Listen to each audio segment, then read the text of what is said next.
Hi, we're the Krolikowski family from Delray Beach, Florida. I'm Shannon. And I'm John, and we have 4 children. Kaylee is 9. Johnny's 7, Carly is almost 4. and Thomas is 2. I'm the parish manager at a Catholic church. And I am a cook at the same church. What are you doing with all the forks? I work 24/7. I also have a lot of council meetings that I attend to that keep me late. Kaylee's Kaylee's a way. bully, yes, for real. She's not a bully. She is. What's Mum doing about this? I mean, come on. John. I'm not playing. Johnny can be very relentless. I mean, if he wants something, he's gonna keep on it and on it. You're not getting it. No. Carly's very sneaky. Carly, what are you doing? Thomas, he can get a little aggressive. When he wants something, he wants it. Now. Stop it! I don't handle any fighting with the kids. Kaylee and Johnny, they hurt one another pretty bad. It has gradually gotten worse and worse. They push and they punch and they rip hair out. Boy, gladiators. Stop it. Frankly, they don't listen to me anyway, so I can't do anything about it. I'm out. They're not bleeding. What do they need me for? Oh, great. Like ignoring it is resolving it. I don't have any parenting skills. Don't put it on her face. Do you agree? Yeah. Skateboards and scooters belong outside. Getting out of the pool. When I ask you to do something, do it. I don't like this modern parenting. You know, when I grew up, there wasn't timeout. Johnny, can you grab your skateboard out of the grass over there? I'd rather just crack him across the rear end and let him know that that's an attention getter. Oh, dear. This man's going to be a tough nut to crack, isn't he? Yeah, you're awesome, all right. Personally, I don't think I need Supernanny's help. Keely, clean up your room. No. Do you think that I need Supernanny? Well, Mum clearly needs my help, and Dad clearly doesn't want my help. Stop that. When it's at its worst, all I do is cry. I'll take them over there, Johnny. When you don't want your kids around anymore, it's hard. Kaylee! Supernanny, please come help our family. Wow, this is going to be challenging. Guess I'll see them soon.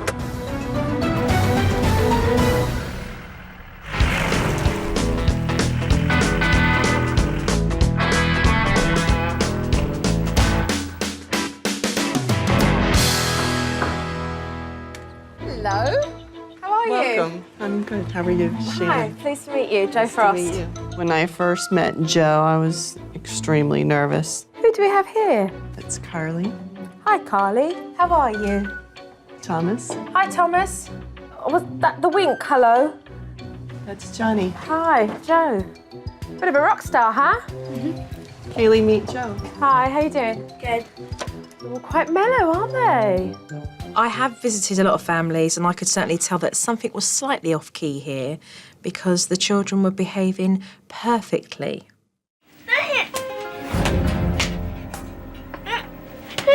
However, nothing really escapes my eye. Stop it! Oh, she's watching it. Hey, she's watching it, so get off. We were behaving better than normal when Jojo was there. I didn't want to scare Jojo.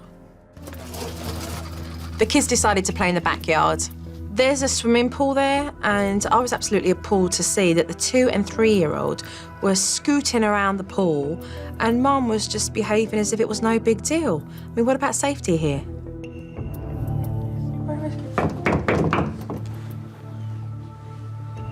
She's not even looking. I can't just stand and stare at the pool because my kids are going around on a scooter. I can't do that. There's other stuff to do. Straight away I asked Mum, is there any pool safety in place? Do you have a pool alarm? I do, yeah. I don't have it out here, but this gate is always locked. Mum told me that she doesn't have a pool alarm system in place. And she has 4 kids. 250 to 300 children die a year from fatal swimming pool accidents. How crazy is that? So I'm out in the backyard with Shannon and she starts to tell me that John insists that the whole family sit down and eat together when he gets home from work, and that it's ludicrous because those times can be very, very late and not appropriate for young children. This is a problem for you. Yeah, I'm we have I'm a hearing. dinner hour problem. Right, I okay. want to eat at 5:30 or 6. Right. You know, depending on when we get home. Right. I want to get my kids bathed. I don't want Yeah. to be doing dishes at 8, 8:30, 9 o'clock at night. Have you spoke to him about this? I mean, Oh, it's ongoing. for how It's long? been ongoing. Probably since we've been married. Cheers. 13 years. If you really feel strongly about it, how come you've not resolved it?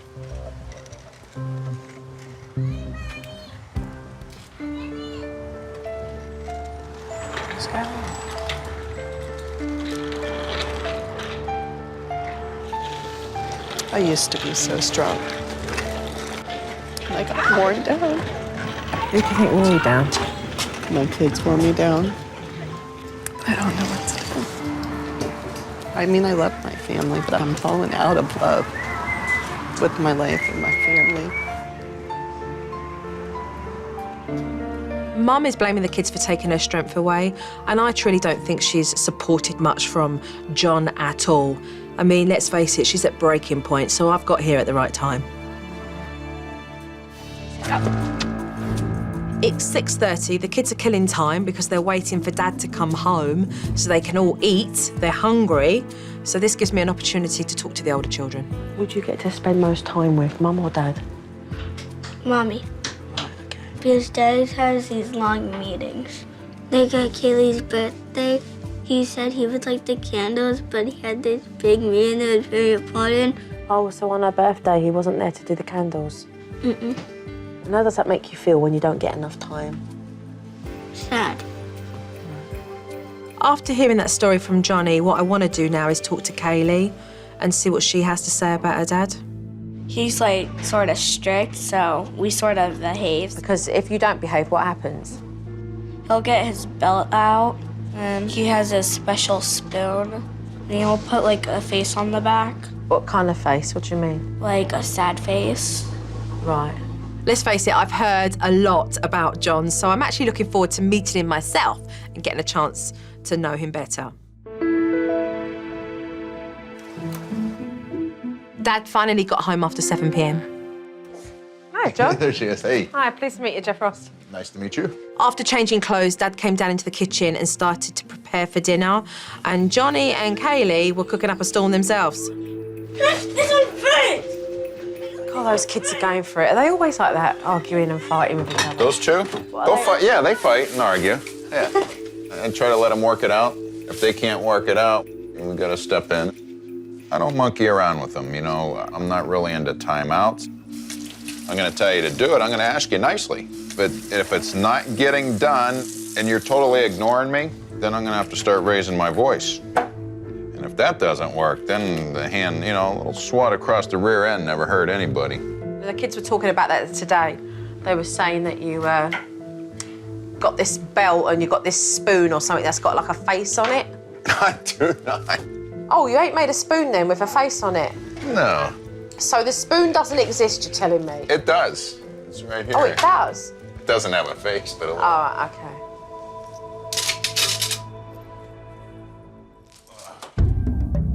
At 7:40, dinner finally went into the oven, That's going to be a while. but Mama decided she wasn't going to let the little ones wait any longer. We have those chicken tenders. If they want them, you know. Hey, there's nothing wrong with a father wanting to come home from work and eat with his family, but this is clearly about something entirely different. Pretty nice to sit down and eat together. Went through all the effort to make that. We could sit down and have it. Get them fed. We can sit Did with they them. have something to eat earlier? They've been eating, yeah, a little bit. So they're all right. This is all about what Dad wants. Dad wants to rule and control what gets done in the house, full stop. It's his way or the highway, buddy. If they're going to school tomorrow, Yeah, it is a school night, that's right. so if we can get them something to eat, then maybe we can sit down and have that and our salad. Dad finally agreed that it would be okay for the younger ones to eat earlier and that he would eat half an hour later with Shannon when that meal had come out the oven. Thomas came out crying and I got to see why these kids tread very carefully around Dad. I said to settle down, didn't I? You are not. What happened to Thomas? What happened? You jumped off of my bed and fell. Settle down. I won't ask you again. The kids settled pretty quickly, but I know why. They're fearful of their dad. And let's face it, I've seen enough now, so all I want to do is come back tomorrow and sit down and have a conversation with these guys. I have had a good day observing. There's lots of things that we need to address tomorrow so that we can really move on with making big changes here. All right. Well, I'm sure that Joe's going to tell me that I need some help and things, but I don't know. I think Shannon needs more help with certain issues than I do. Nice to meet you. Sure. Have a good day. See you tomorrow. I know what I need to address with these parents, so I'm going to leave and get back tomorrow hastily.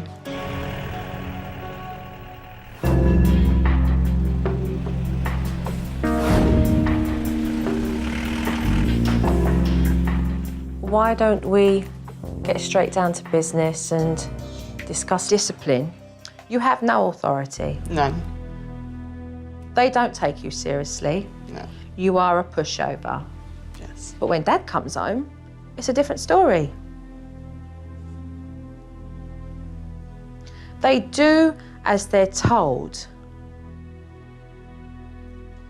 Because to get a belt, to get a spoon, hurts. Now, I ask you this. Is it necessary? Is it necessary that you have to inflict that pain on your kid in order for them to listen to you? Sometimes it is necessary. Tell me why. If you don't understand verbal instructions, maybe you need a little attention getter. If I could teach you guys a discipline technique that meant that we could throw away Mr. Spoon, would that not be an option for you? Yeah. Oh, yeah.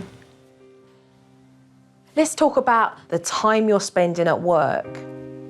There's no doubt in my mind that you have a very strong work ethic, but at what cost? Sharon, what do you need from John? Time. What would time make you feel? Happy that he was here and not there. That we would be together as a family. That the kids would have their dad. John. The way I see it, I don't know how long the gravy train's gonna last. I could be gone tomorrow from my job and then having to foreclose on the house because I don't have a job. I totally understand what you're saying with regards to the economy. You can still be fully committed with what you do at the church. It's about finding the balance. Can we work with that? Sure. Let's talk about safety and your pool. We're very, very vigilant with the pool. That's not the case. And as quick as it takes you to come inside the house and use the powder room, it's as quick as it takes for Thomas to drown in that pool. Florida has the highest rate of children between the age of 1 and 4 of drowning. And those deaths happen when the parents just turn their eyes for a minute. This is a wake-up call now. Let's do better now. Yeah. So a lot of things that have been talked about today. with regards to what we could do to certainly make it a more contented household. But I can't do it on myself. No. I need two willing parents who are committed. I'm ready. You're ready? Let's let the healing begin. All right, you're ready. So we better get busy, right? Got a lot of work ahead. Okay, I'll see you soon.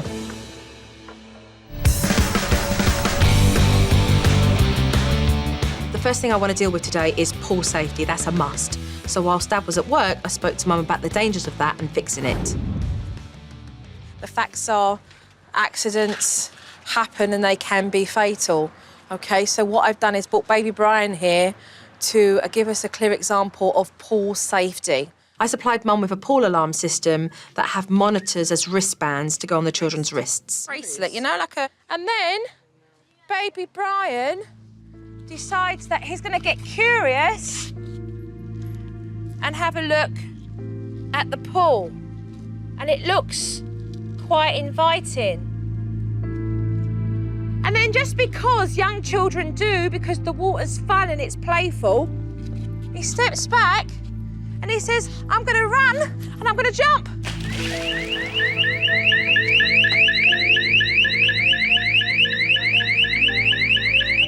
I certainly believe seeing a baby doll float in a swimming pool brings home the reality of what could be, but more for Mum to recognise the importance of making sure she always supervises the children and that an alarm is a precautionary device. There are two, one for Thomas and one for Carly, okay? Does that mean that you think because they're running around here, you decide, oh, I'm going to have a good chinwag with my girlfriend on the phone for half an hour? Never, never. Because as quick as it takes you to pick up the phone, You want to expose the children to the pool so much, but yet you want to feel safe too. Oh, it matches, Thomas. It matches your shorts. Now I have both. I have the best of both worlds. the next thing I want to be able to do is to create some space for the kids to have fun away from the pool so they can ride their scooters and enjoy. So when Dad came home from work, we all got busy rearranging the patio area. If this door is locked and you know that there's an area for the younger ones, for example, Thomas, what can you do with this space here that would allow him to feel like he was riding his bike and going on a scooter? We could do another slide or something for Thomas over here. I mean, we had a sandbox for Kaylee when she was little. Yeah, whatever. Joe's got a lot of great ideas, but as far as clearing out and making room, I know in reality that it's not going to stay that way. This table's heavy. I know. And I'm not moving it in and out. I know. Because this is where the fan But is. just move it over a little bit in the center so he can go around it. We can move the chairs aside and I can bring them back. All right, whatever.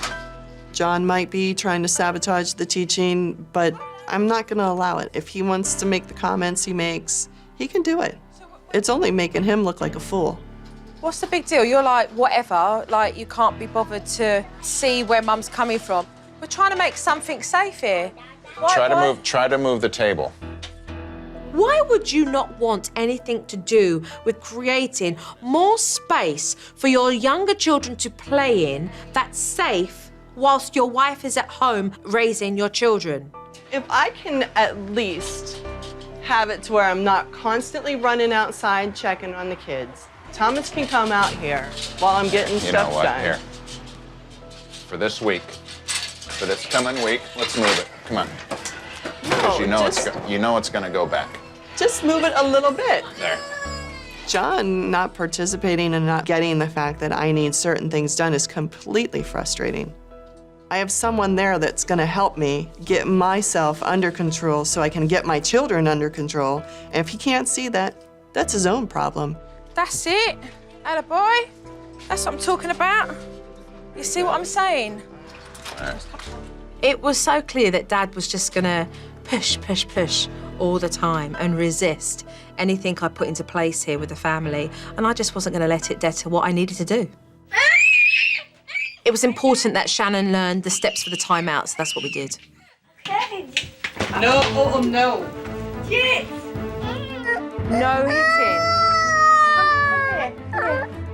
I wanted to show Mum the first step of my discipline technique. Come down to his level and with a firm voice, say to him, no hitting, because that was No wrong. hitting, Thomas. No hitting. And no cuddles. Something. Put the flag on the floor. I've been around Thomas since he was born, and I haven't seen him scream like that, not once. This boy was fine all afternoon. Okay. So Now all of a sudden he's screaming and crying. John took So- the flag from him. And So then what he happened hit. was, Let him have the flag. No, Why did that's- John take he it? hit- That aggravated me to no end. And I went and grabbed him, because enough's enough. It's ridiculous. no, it's not ridiculous. It is Can you give me a ridiculous. minute, please, so that I can talk to you about this? Dad says that he's doing this because it's what Thomas needs. And actually, I think Dad's doing this because it's what he needs. Can you just put Thomas down for a moment so that I can have a talk with you? He's frustrated, he's angry. He knows that what I'm about to do is to create change, and he's fighting the change. This isn't about me. Well, then, if Okay. this isn't about you, can you It's please not respect about what I me. have to say? I respect what you're saying. Okay, well then, let me finish talking. But I mean, I'm just saying, this You're boy, not letting me I finish had no talking. problem with this boy the whole This is time not I was about with you. him. And all of a sudden, we're forcing No, we're issues not. on the kid. And he, No, we're not, John. If you would just give me the respect to let me finish, I'll tell you exactly what went on. He's been very against what I'm trying to teach Shannon right now. I find it incredible that somebody would be so rude when, you know, they've asked for my help. To me, it doesn't add up. Now, you're either a husband that's in for supporting Shannon learning this, or you're not. I'm not much for the modern parenting, per se. When I grew up, I didn't have timeouts. And I learned to listen to my mom and dad. I'm here to help your family.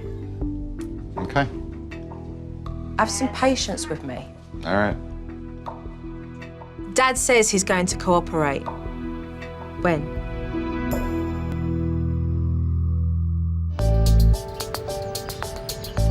The next day, I do want to try and teach Mum and Dad a new discipline technique.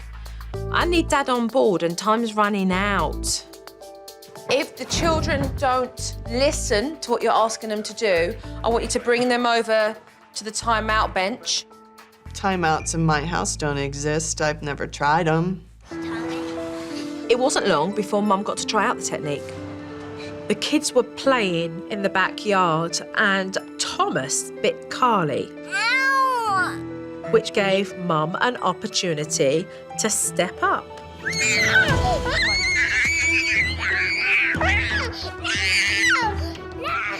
Sit down there. Because you bit Carly, you're going to sit in timeout. She explained why he was on that bench and she walked away. This is him protesting. Pick him up, put him back. He got off it. She placed him back time and time again.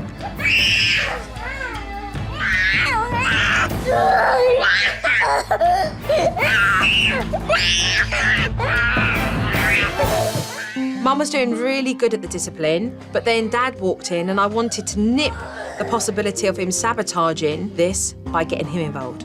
Watch. I want Daddy. You want Daddy? Place him straight back, John. Don't talk to him, just place him straight back in timeout. To support Mum with what she's doing. Okay, Shannon, if he gets off, I'd like you to take over now. It was just to prove a point here, okay? Shannon, there you go. Okay, nice work, John, nice work. When Dad sent Thomas back to the naughty bench, it certainly has given him a strong reminder that Mum and Dad are on the same page now. I'll see how Shannon does with it. If she has success with it, maybe I'll think about it. I'm still not a timeout guy. Thomas put up a good fight, to say the least. I mean, we knew that was kind of going to happen. But Mum stayed focused, and after a couple of minutes, he stayed on that bench. It was good. The lesson that I learned from the first time out is the kids aren't ruling me, and I can outlast them. Perfect. Perfect, Mum. Mum is certainly feeling more competent to follow through with discipline now. Calm down, Mommy, we'll pick you up. John's probably still not a timeout guy, but it doesn't weigh heavy on me. I need control, and I'm going to get control whether he wants to do timeouts or not. I'm there to be a mother to my children, and if Mr. Krolikowski wants to come aboard, he can. It's up to him. You are doing what is right, and that's all that matters. Did very well. Dad's really warm into the process, which is a good thing, but I now need to make sure that he follows through. And I also want him to spend more time with the kids. So I thought for each kid, you could write like a promise letter to them, saying that you're going to do one particular thing with them. It can be anything, and it may be something that just lasts 15 minutes or 30 minutes, yeah? I tend to stay longer after work and get caught up, so I don't get a lot of home time with the kids. Let's, for example, start with John John. We can go to the golf course with John John. Dad was a little bit sceptical about writing letters and doing this technique, but as he started to write, he got more involved. Choice, give her two things, because she may say something that you feel that you can't actually fulfill. When Dad had finished writing his letters and put his seal of approval on them, he then went and posted the letters. So it's going to be quite exciting tomorrow.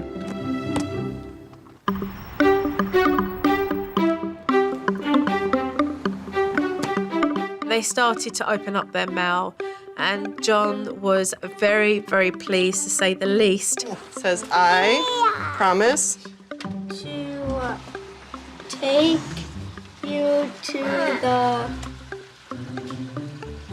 golf course. Love, Daddy. What's yours say? Dear Kaylee, I promise to spend one-on-one time with you, your choice. 1, go to the mall, and 2, bike ride. Love, Dad. It says, Dear Carly, Daddy's going to take you to Chuck E. Cheese as promised. You and Thomas, right? Yeah. That's it. No big kids. Ready? And later on that day, Dad stuck to his promises. Cool. Should be smooth and even. There you go. Golfing with Daddy was fun. We're working it. The bike ride, it was just me and my dad playing and no littler kids, and we had fun because we were just talking to each other. I just hope that he continues on his journey that he needs to with his children.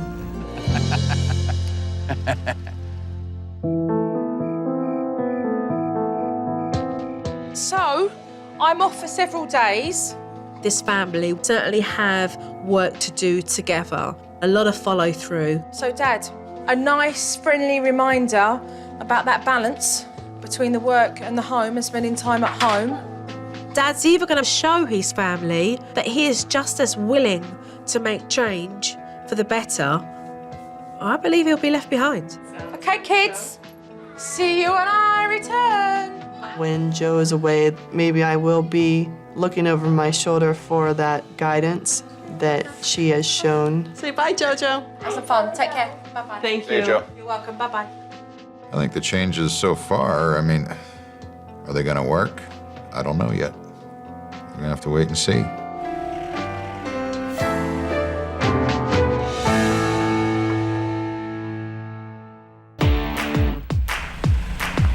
After 3 days away, I was dying to know, did John keep his promises to the kids, and was he more supportive as a husband to Shannon? Right, who's ready to take a look at what I've got here? We're both ready. You're ready. You're not ready. Huh? Okay. All right, John. The first thing, promise letters. John, this is all about the promise letters that you wrote.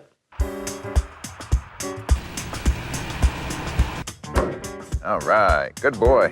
All right, guys ready? Let's go. You got a slinky, a nice pink slinky. Nice. What else? Oh my gosh, a lizard. Oh, look how beautiful. That's me, Daddy, that's Thomas. You took that there. Look how sweet. Loving it. You followed through on those promise letters. That's a priority. It was the beginning of taking that time and showing the kids that you were going to deliver on your promise to do things with them that you acknowledged they wanted to do. Nice, John. Really nice to see. Amen. Bless our Lord, that these are gifts which we are about to receive. Hello. Nice. You all done? You want out? this white face. Baby, you need to put the basketball down, please. John. John, Yes? did Mom ask you to stop that? This is what I like about what I've just seen there. It wasn't, John, I'm telling you to stop bouncing the ball. It was pure support, 100%. Did you listen to what your mother said? Which just backed up everything that Shannon was saying and made it very, very clear for Johnny. That was good, John. Okay, Mum and Johnny. This is your warning, John. There'll be no more basketball. There will be no basketball. I want to watch TV. There's nothing else to do. I don't want to play basketball. I don't want to ride my bike. I want to go through this in detail with you. When you gave him a warning, you're already fighting with him. Right. Okay? You told him no more telly, and you actually grabbed the remote control as you said no more telly. And that was meant to be your conversational voice in just, asking him to turn the television off. And when he didn't, then give him a warning. But the warning you gave him did not allow time for him to turn that television off, because you did not walk away and you were holding on to that remote. So you backed him into a corner over the remote control. I mean, that in itself is going to create confrontation. You can sit on your bed and you can chill and you can think about what you've done. You don't need to chill?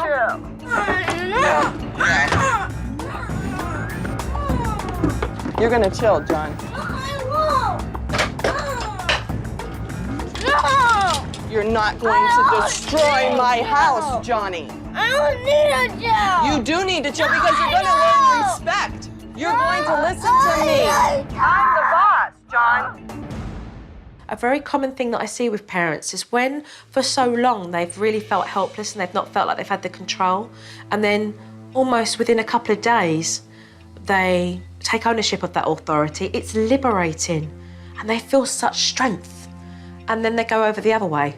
I believe that you weren't quite sure if you were doing the right thing because you said one sentence, I'm the boss. It was like you were trying to convince yourself, I'm the boss. Right. I think you doubted really what was going on there. I think I did too. I know you did, because of the way you were sort of responding. This is Johnny testing your authority. But because you doubted it in the first place, this got created. This actual whole thing could have been unnecessary. Right. All right, so I've seen some good footage here. I have seen a big, big change from last week. The support from yourself, John, speaks 1,000 words to the kids, and that I am very pleased to see. I believe there's more work to do with regards to that, to keep it going as strong as ever between the pair of you. Sounds good. Any questions? All right, well, I'm good. I reckon we get cracking and do some more stuff. Thank you.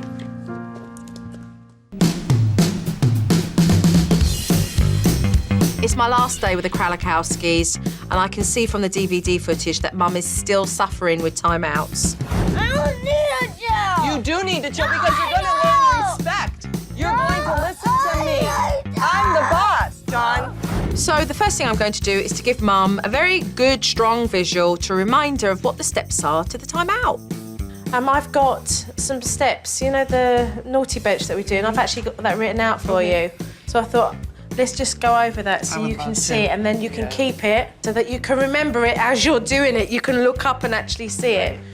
The written out steps to the timeout is great, and being up by the naughty bench is perfect because what am I supposed to be doing next? Am I supposed to be talking? Am I not supposed to be talking? It's all right there. This walk away is key for you because once you walk away, if you place them back, you don't talk. Having the timeout poster on the wall not only is going to be a good visual reminder for Mum, but it's going to stop her from panicking when the kids do kick off and she can't remember the first steps.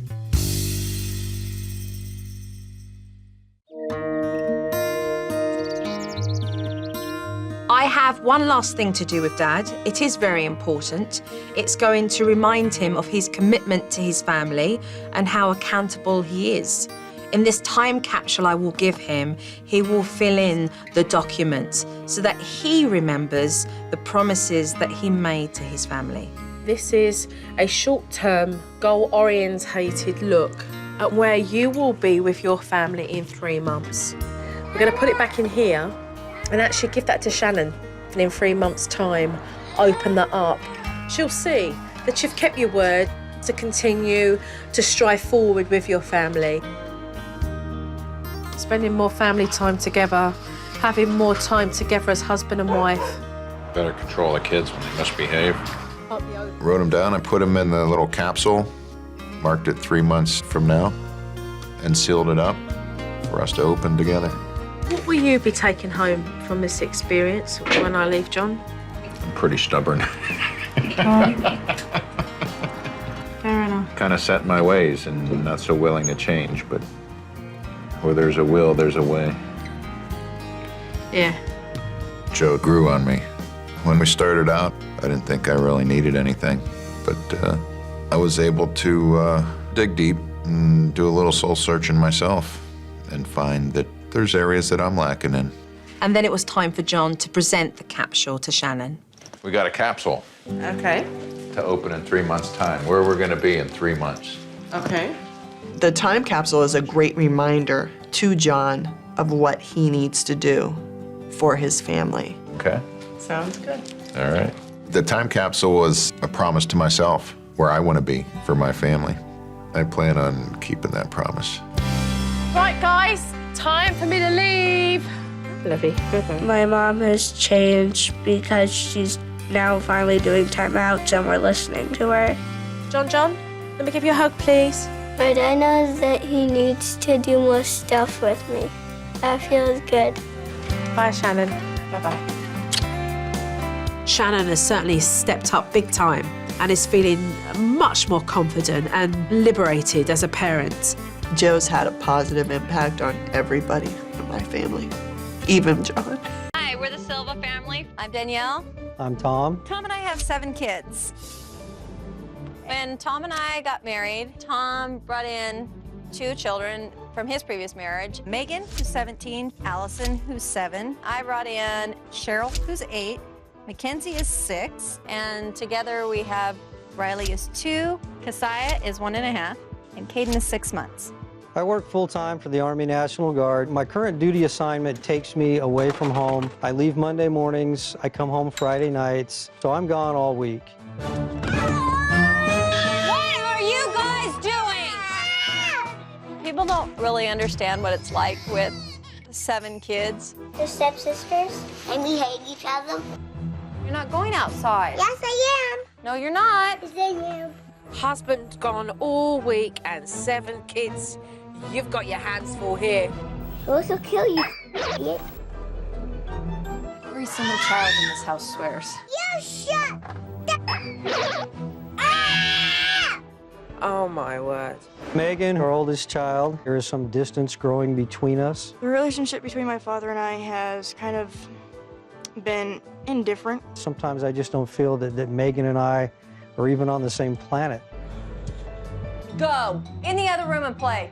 I yell a lot at the kids. Get your butt back in here. Hang it up where it belongs. I think this is going to be the worst house Supernanny has gone to. Stupid. Shut up, you idiot. I'm going to be deployed to Iraq for 1.5 years. Danielle is pretty much going to be on her own with these kids. Supernanny, please come here and help out my family. Supernanny, I really need your help. You guys are in a crisis. I'm on my way.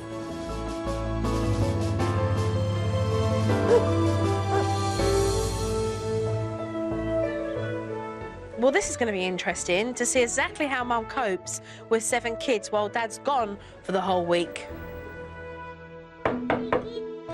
Hello. Come on in. Hiya, pleased to meet you. Hi. Joe. I'm Danielle. Hi, and who's this little one? This is Keziah.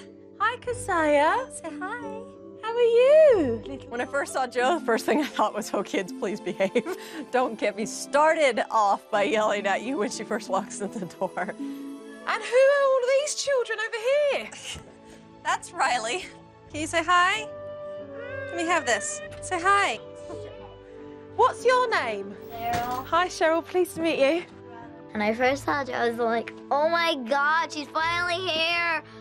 What's your name? Mackenzie. Hi, Mackenzie. Pleased to meet you. I'm Jojo. Allison. Hi, Alison. Pleased to meet you. How are you? She looks Scottish. Scottish. This is baby brother. A baby brother. He's the handsomest little baby I've ever seen. And the tiniest. Yeah, he's about like this big. Do you want to quickly show me around the house so I can get a rough idea where everyone sleeps? Mum was giving me a tour of the house and all I could see was just clothes everywhere. They were in the cupboards, they were spilling out of the drawers, they were on the beds. There's a great big pile in the hallway.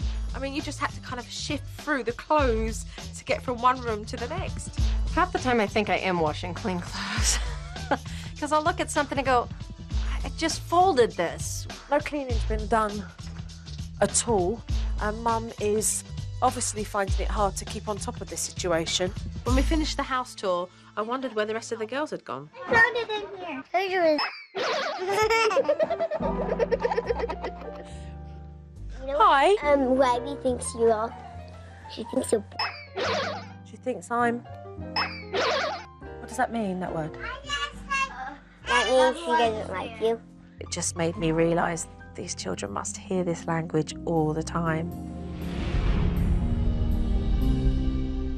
I think Mum must have panicked a little bit because after showing me how unorganised she was, she went on this frantic cleaning spree in the kitchen.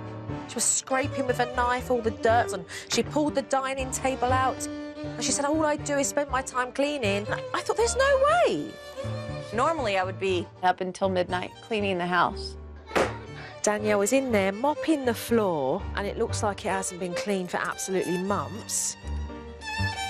Whilst Mum was doing her best maid impersonation, I thought somebody better check on the kids. Mommy, I hate you. The kids were just beating up on one another and their potty mouths. Where? Anita, don't I? Well, Mum, she didn't care at all.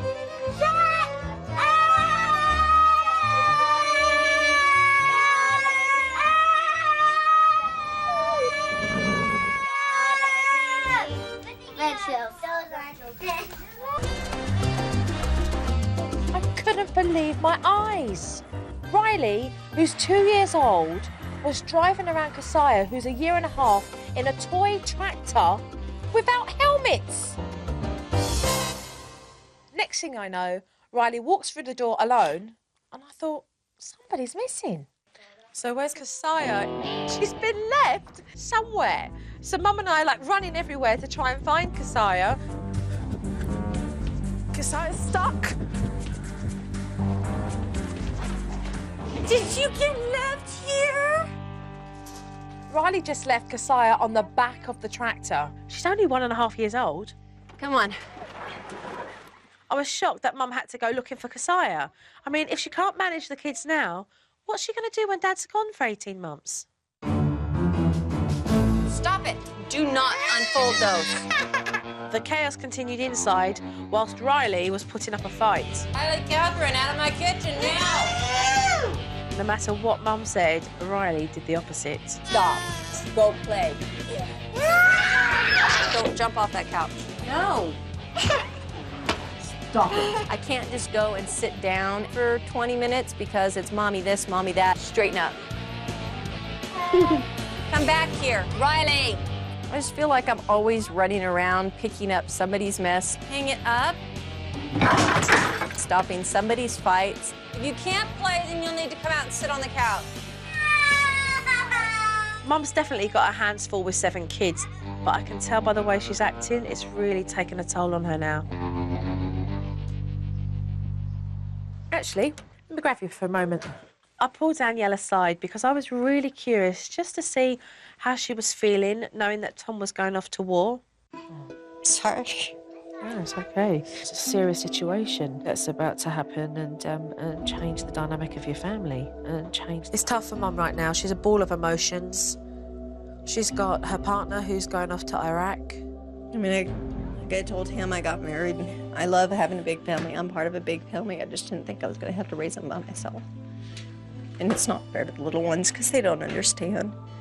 She's feeling overwhelmed with the fear that she's going to be left to raise the children for 1.5 years, possibly, without any support.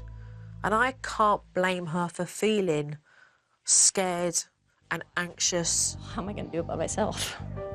You know, I'm not going to have, that's 18 months, no break.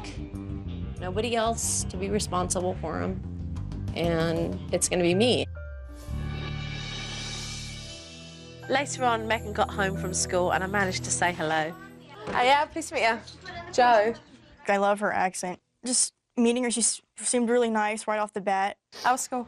There was 3 finals today. Megan is 17 years old, and I know she doesn't have the best relationship with her dad, but I wanted to know how she felt about it. Hi. Let me talk to you while we've got no interruptions. What's that like then, your relationship with Dad? We don't usually talk, so it's not very understanding. I don't like talking to him because he doesn't grasp what I'm trying to say. He likes twisting it around, which really irritates the crap out of me. What do you need from your dad, Megan? I don't really want anything from him. But he's going away, and he's going to be gone for 1.5 years. And if I could turn around and say to you that I could make a difference in being able to change your relationship with your dad, what would it be? I don't know if anything could change. He's one of the most stubborn people. We're both stubborn people. That's why we can't get along. We're going to improve that. Jo was definitely someone that I felt I could trust. I mean, she seemed like she genuinely cared to hear what I had to say. So I found it easy to confide in her. See you later. Megan's relationship with her dad clearly needs a lot of work, but I'm committed in making sure that before I leave, these guys are talking to one another, and more importantly, before Dad goes off. Right, look. Hi, girl. Yay, we get to go to Oh, baby. So I spent the whole day with Mum observing, and for the first time, just before we sat down to talk, I met Tom. Pleased to meet you, Joe. Oh, nice to meet you.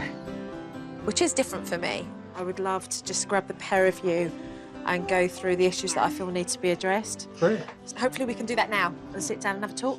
Sure. Yeah? Let's get straight to the point because we don't have time. Tom, you're off to Iraq very, very soon. Yes, in 3 weeks.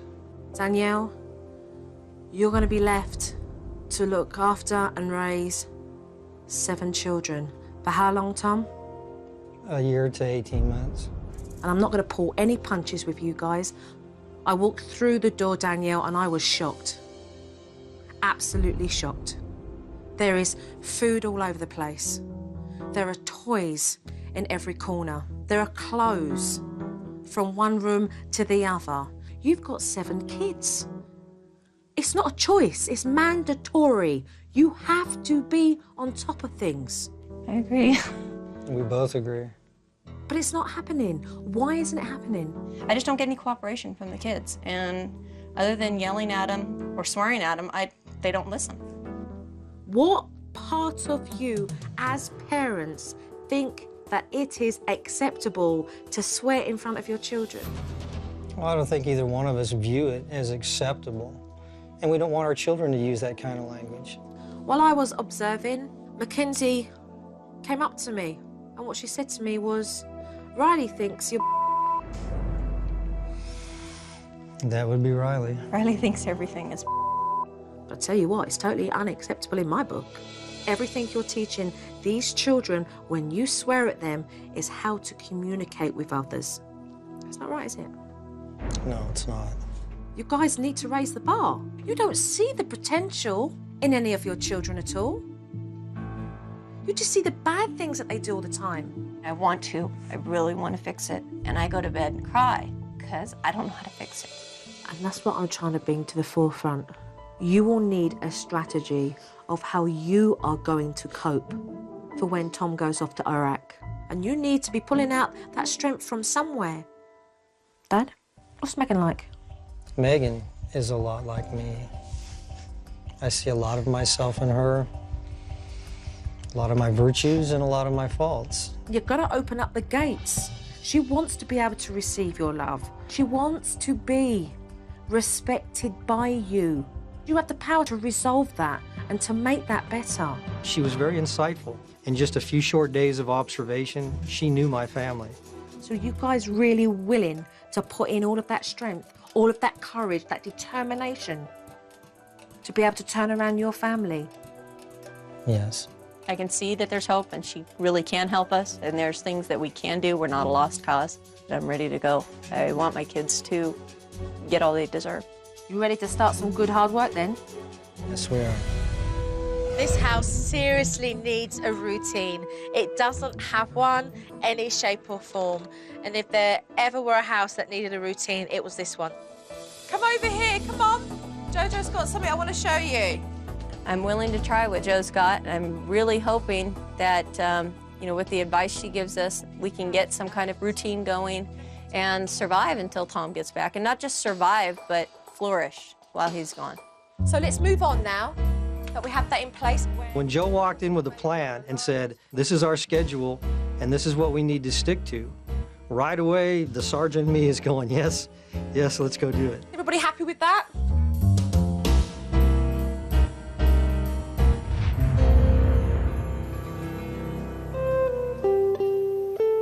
I can't sugarcoat this. The house is a mess. Mum's overwhelmed. She can't do it alone, so the kids are going to have to step up and help her get organised. What we're going to do is have a big clear up. Okay, we're going to get organised. Then we're going to use these name cards and we're going to place them on our drawers where our clothes go. Let's go, girls. Okay, are we ready? Okay, let's go have some fun. We already know which room we go in. We already know what tubby we have. Ready? Let's go. The time is there, so when they clean, it's an incentive to beat their best time the next time. It's important that they get lots of praise from you. Mackenzie, keep going. Come on. Mum was having a real hard time trying to motivate Mackenzie. She doesn't want to pick up anything. She wants to sit in the middle of the floor and sit there and help. And you know why? Because this is also overwhelming for her. Because since day one, they've never picked up a thing. I hate cleaning up. So the way about doing this is to be positive. As long as you can take care of your stuff, all your other sisters are going to have to do that job too. Let's make a headway, okay? I'm not happy with it. It took a little nudging, but the kids caught on and Mum did really well at encouraging them. Good job. Give me 5. Yeah! Let's face it, these are children who have never picked up after themselves. I think they did well. So let's go outside and have some fun with the kids. After the kids had done some cleaning, I asked Mum to take the kids out to have some fun. But I was so surprised because whilst they were playing, she was on the side just watching. I'm not used to sitting outside with them. It's just, I don't go to the park. I don't sit there. Tom does. I just don't have the patience. It's just not that fun to just sit here. Right, so if you don't like sitting there, why don't you get up and play with the kids then? They've got like $2,000 worth of toys sitting in front of them. Yeah, good. I'm really pleased about that. Anything to do. I'm really pleased about that. But you know what your kids want? Not 2 G's worth of bikes. Your kids want you. What do you expect from them? Because they're giving you, Danielle, everything unconditionally right now, but you're giving nothing back. This materialistic thing needs nothing. You can't buy what I'm giving you, Danielle, because it comes from in here. If you don't step up to the plate and be the mother that you know you're going to have to be, who is going to do it for these kids? What kind of mum are you going to be, Danielle? The kind of mom they deserve. She's not here to tell me I'm a bad mom or do everything wrong. She's here to help. Then why don't we start today? I really want to make it better for my kids.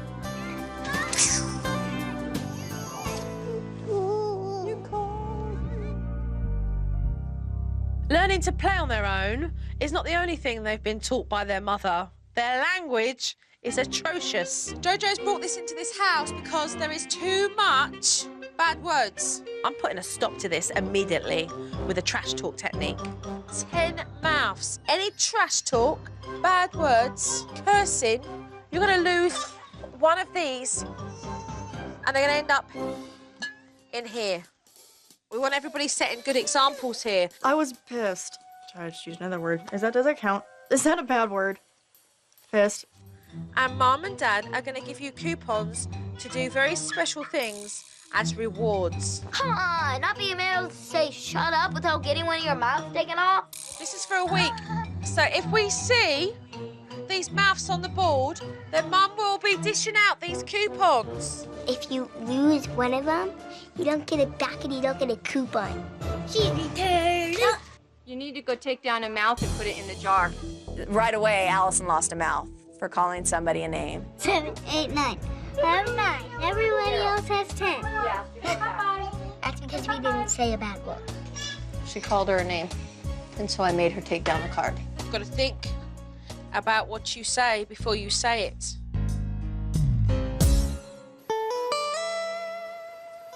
I noticed that Riley loves her Binky.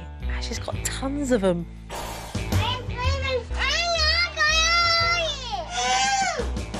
To wean Riley off her Binky, I told Mum the story about the Binky Fairies who need to give the Binkies to the babies who need them more. Are you going to tell it, all right? Remember, it's big, it's big. Riley, guess what? Passy Fairy came. There's babies that need passies. And you got lots and lots of passies you don't need anymore, huh? Can you help Mommy collect all the passies and put them in this bag? Okay, let's go look. Look what I found.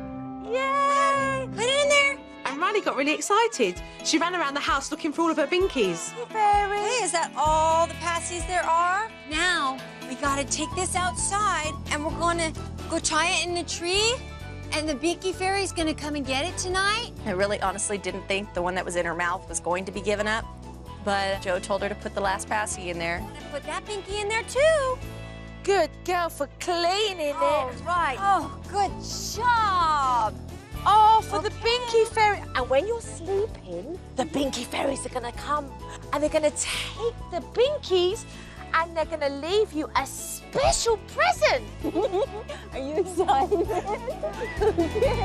Let's go, sweetie. Come on. Let's go. The next morning, we went out to the tree, and then she saw the Binky Fairy had left her reward, and she was...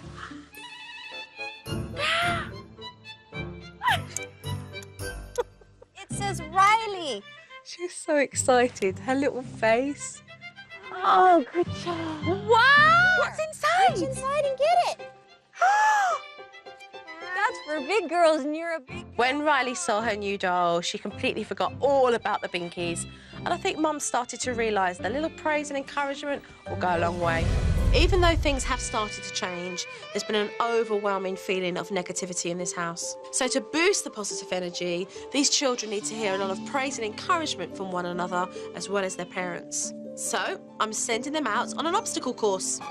And we're going to cheer on the person that is going to be doing the obstacle course. And you know what? We're going to get Daddy to do it first. Where's my cheering section? Come on.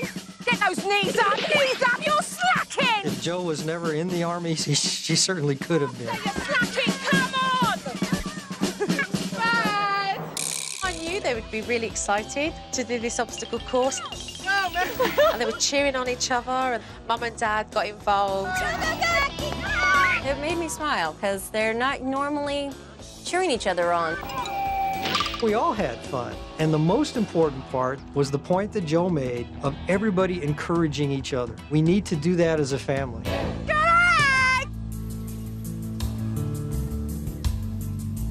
Okay, so let's have a circle. Let's just go on our knees so we can form a... Now that the family have had a taste of encouragement, I think it would be really good for this family to start saying nice things to one another, because they need to hear it. So I'm going to sit them down for the circle of praise. We're going to say one thing, okay, something really nice, in a nice tone of voice, and we're going to take turns in doing it. I set the example by passing comment to Cheryl. Cheryl, you're a fantastic listener, and I love those inky freckles on your nose and your cheeks. Riley, you're a very good dancer. Kenzie, I like your hair. Okay, Daddy, your turn.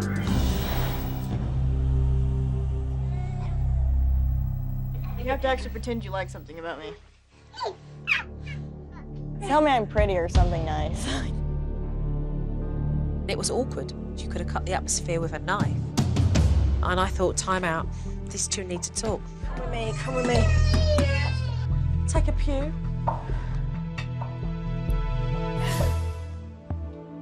Let's cut to the chase. Your dad's going off to Iraq. He's going to be away for 1.5 years. Life's too short, and I want you guys just to sit and talk about what you feel needs to be resolved. These two had never sat down and communicated with one another. So right away, all of Megan's built-up emotions just started to pour out. I don't even know how I'm supposed to feel about you leaving. I can't imagine what kind of anxieties you're going through right now, what kind of worries you have, knowing where I'm going. I mean, that just tops off everything else that I worry about and think about all the time. I mean, and as nice as it would be to go and, you know, talk to you, I can't, because every time I tell you that, oh, I made this choice and it kind of wasn't the best one, it's, oh my God, what a bad kid I am, and that's not fair. That's not the message I'm trying to give you. If I disagree with the choice you make, it doesn't mean that I think you're a bad kid. I have to hope that everything I've taught you about life is going to apply. You know, you will always be my baby girl. Sometimes I wonder. Today was a very important moment for me with my daughter. Megan and I both said things to each other that needed to be said for a long time. And if they didn't get said today, weren't going to be said. I love you. I love you too.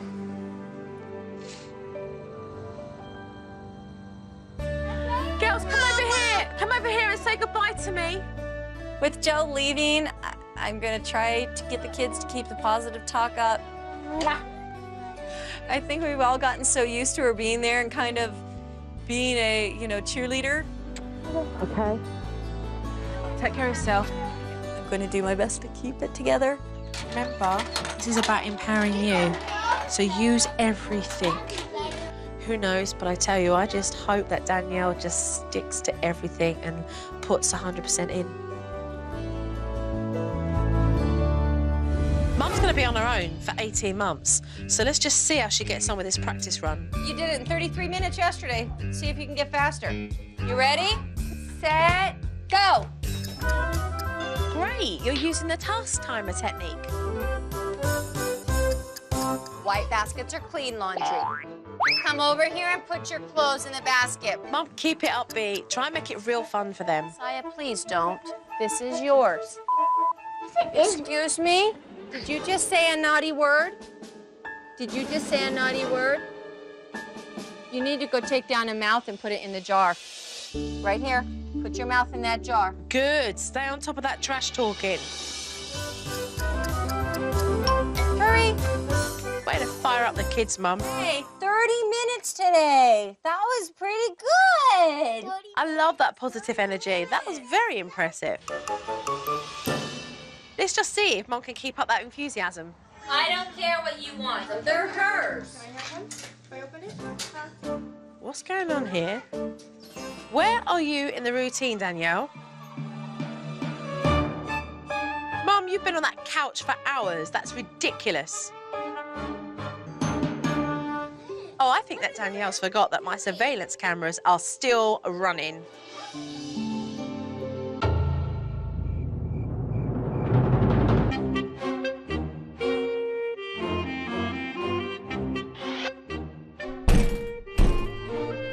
Danielle, is that you banging the door? Open the door. I cannot believe what I have just heard from you. Mackenzie, I don't want to hear you. You are just as guilty because instead of unlocking the door, you stood there and went, "Who is it? Who is it?" You both are grounded. You're scary, Mum, and you've lost it. I asked her what the was going through her head to lock the door with that baby inside of it. In front of your 2-year-old. My trash talk thing went right out the window. Tom's leaving soon, and your lack of effort is not helping you or your children.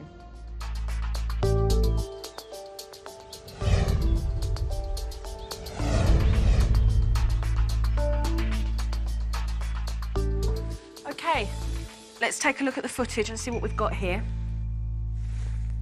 We're gonna pick up all the toys in here, and then we're gonna put our clean clothes in our basket. Okay, 30 minutes today. That was pretty good. A much more cheery mum there, which is marvellous. Good to see. Open the door. You both are grounded. I mean, is that what goes on then, the fact the cameras are on? Because, I mean, you know that I'm watching you. Not normally. I have surveillance cameras in this house, so I watch you when I choose to do so. You were scary. And if I were them, I wouldn't have opened the door. Because I don't know what I would have got. I was very angry. And you showed loss of control there. And that loss of control made you very mean, very angry. And it was a very ugly picture. I should have calmed down first and then dealt with him. Mackenzie, I don't want to hear you. You are just as guilty because instead of unlocking the door, you stood there and went, "Who is it?" Like it mattered who it was. I will not allow you, Danielle, to continue like this with the children and think that it's okay. You are going to make an emotional scar on these kids if you do not change your attitude. I know it's not okay. Tom, I'd like to hear what you're saying because I'm sitting here talking to Danielle very straight about what I'm seeing with your children as well, and I'm not happy with this. We feel that that is the worst kind of parenting. That was a really bad night. Okay, but from this point on, we have no excuses, okay? Now we've had somebody come in and give us a clue. Let's move on with this footage. Why she needs them? They're hers. Say night-night, Mommy. That routine was placed up on your wall because you needed a routine. Routine's hard though, especially with everybody around. Of course it's hard because we didn't somebody... have a routine before. But it's not going to get better if we don't try. Lack of effort will always cause failure, and that's not acceptable. But you've got to try, and we're not seeing effort here. And I think this is about you and how you're going to survive with these children when Tom's gone. The children never got an apology from you with the way you behaved. We need to change this as soon as possible. So, are we ready? If she did nothing else in the house, that was enough. She made me think about how I affect my children. And you close that DVD and let's go. Time is running out, and it's important that if we're to make any progress here, that Mum sits these kids down and explains that she's made some mistakes. The other night when Mommy yelled at you guys, I'm sorry. I shouldn't have yelled at you guys. Okay? And it's really hard to admit you're wrong to your kids because I was ashamed of the way I acted. Mommy's gonna try not to yell anymore, okay? And try to be a better mommy. I think it took a tremendous amount of courage for Danielle to sit down in front of the entire family and admit she was wrong, and then to tell them that she was going to do better. Mommy wants to be a good mommy, and she wants you guys all to know that she loves you. I could tell that she really had seen her faults and she really did mean to do better. I have to be a better parent. I have to be mom and dad to these kids for the next year and a half. And that's going to be hard. But I can do it. I have to do it. I need to do it for them. I love you too. I love you too. The next order of business was to see exactly how the girls had done with the trash talk technique whilst I was gone. Yeah, Megan. Danielle said, ooh, you said the word 3 times. So I just figured it was easier just to take all the mouths down at that point. It's hard to keep up with. Cheryl, Mackenzie. Me and Cheryl have all of our mouths on the board. Alison, you got 2 off. Yeah, so you're going to try very hard next week. I barely even use bad words. Only 2 times. And bad words are bad. That's why they're better. Mummy and Daddy, what does Cheryl get as her reward? 1 special gift. Well done, well done. Good job. Oh, well done. The language in the house has completely reduced.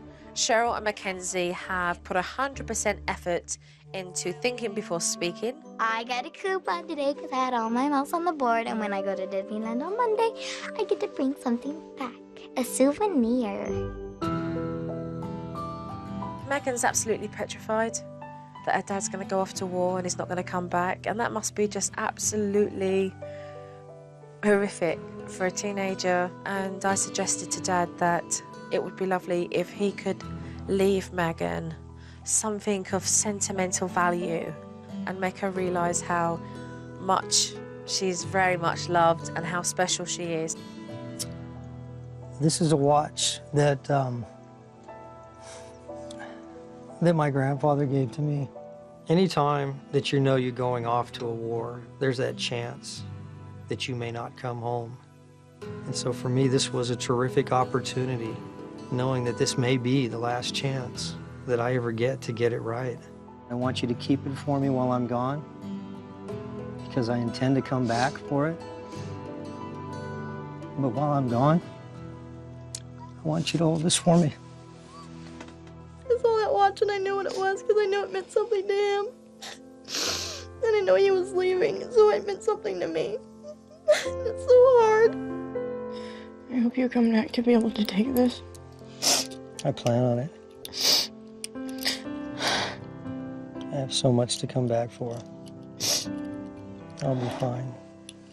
If Joe hadn't come into my house and opened up that window of opportunity for Megan and I to come to an understanding with each other, then I would have left, not having made peace with my oldest daughter. I love you. I love you too.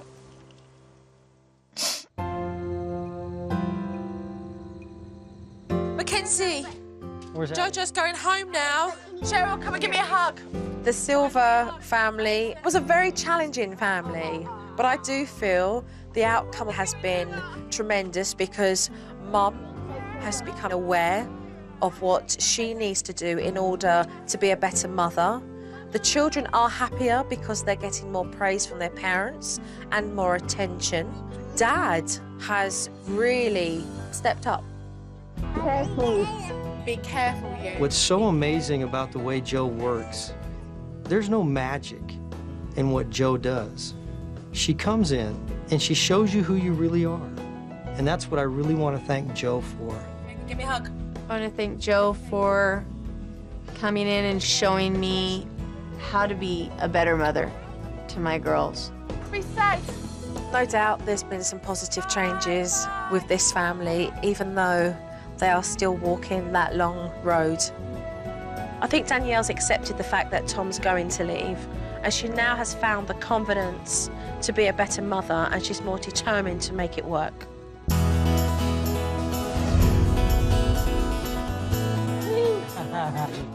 Joe gave my family the confidence to be the kind of family we've always wanted to be. Everybody gets one piece of paper. My girls are getting along a lot better now. Bye-bye. You want me to show you what you can do? I already see that the kids are yelling less. I'm not raising my voice as much. And now we got to put this back with the games. There's a lot less cussing in the house. No more bad words. It has turned into a house with more love in it. It's almost like a peace between everybody. My children, they're miracles. I hug them more and give them more compliments. And each one of them is special, and each one of them needs to feel that way. I should go now. I'll spike you. Go! I can leave knowing that my children are in good hands. That's really important to me. Thank you, Joe. Let's take a look and see who we've got here. Hi, we're the Schwartz family. Don't do that! My name is Kathy. This is my husband, Steve. No. And we have 4 beautiful little girls. Samantha is 6, Amanda is 4, Caitlin is 3, and Emily just turned 1 the other day. 4 adorable children. I'm a full-time medical biller. I'm usually out of the house by 9, home by 5. I am a New York City police officer. My sister Donna usually babysits, but she does not discipline the children. I'm Donna. I watch Kathy and Steve's little girls. Caitlin, don't fight me today. They love being with my sister Donna, which is understandable because she they're gives with them whatever her. they want. Why don't you give Nani a hug now, because she rescued you. Tell your mother stop being so jealous. Because you baby them. I don't do discipline because I feel kids are kids. She's 3, okay? How old are you? Give me the milk. Give her milk. Give it to her. Don't give it to her. Yes, because you know what? Kids do this. Take your milk because she's blowing bubbles. The screaming, it just gives me these gray hairs right here. What is going on here? Let's go in, girls. We're gonna go eat. With my sister raising them so much, sometimes I feel like she thinks she's their mother. I'm the mother, not Nani. Understand? Don't listen to her. No, don't tell her not to listen to me. I wish, Donna and I could be on the same page when it comes to disciplining the children. They are children. It doesn't matter. Children, they need discipline. Do you listen? Yes, I do. You don't listen. I just get tired of fighting with her. You're pissing me off. I get tired of her threatening to not keep them anymore. Do you want me to get angry? No! Because I will leave and I won't come back. When I walk in the door, right away, all the girls start screaming. They don't want Donna to leave. I'm gonna come back, sweetie. She's very protective of them, and I am afraid that if Joe does come, it's gonna be like World War III in this house. Super Nanny, if you do come, just understand it's gonna be difficult with you and I because this is like my territory. Super Nanny, please come and help my family and I. We desperately need your help. You're sure right, you do need my help, but don't worry because I'm on my way.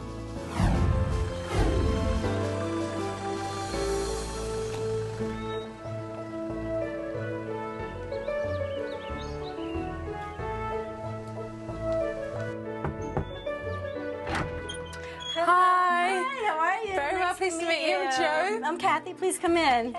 When Joe first came in, I knew right away I was gonna be put to the test. This is my daughter, Samantha. Hi, Samantha. How are you? Pleased to meet you.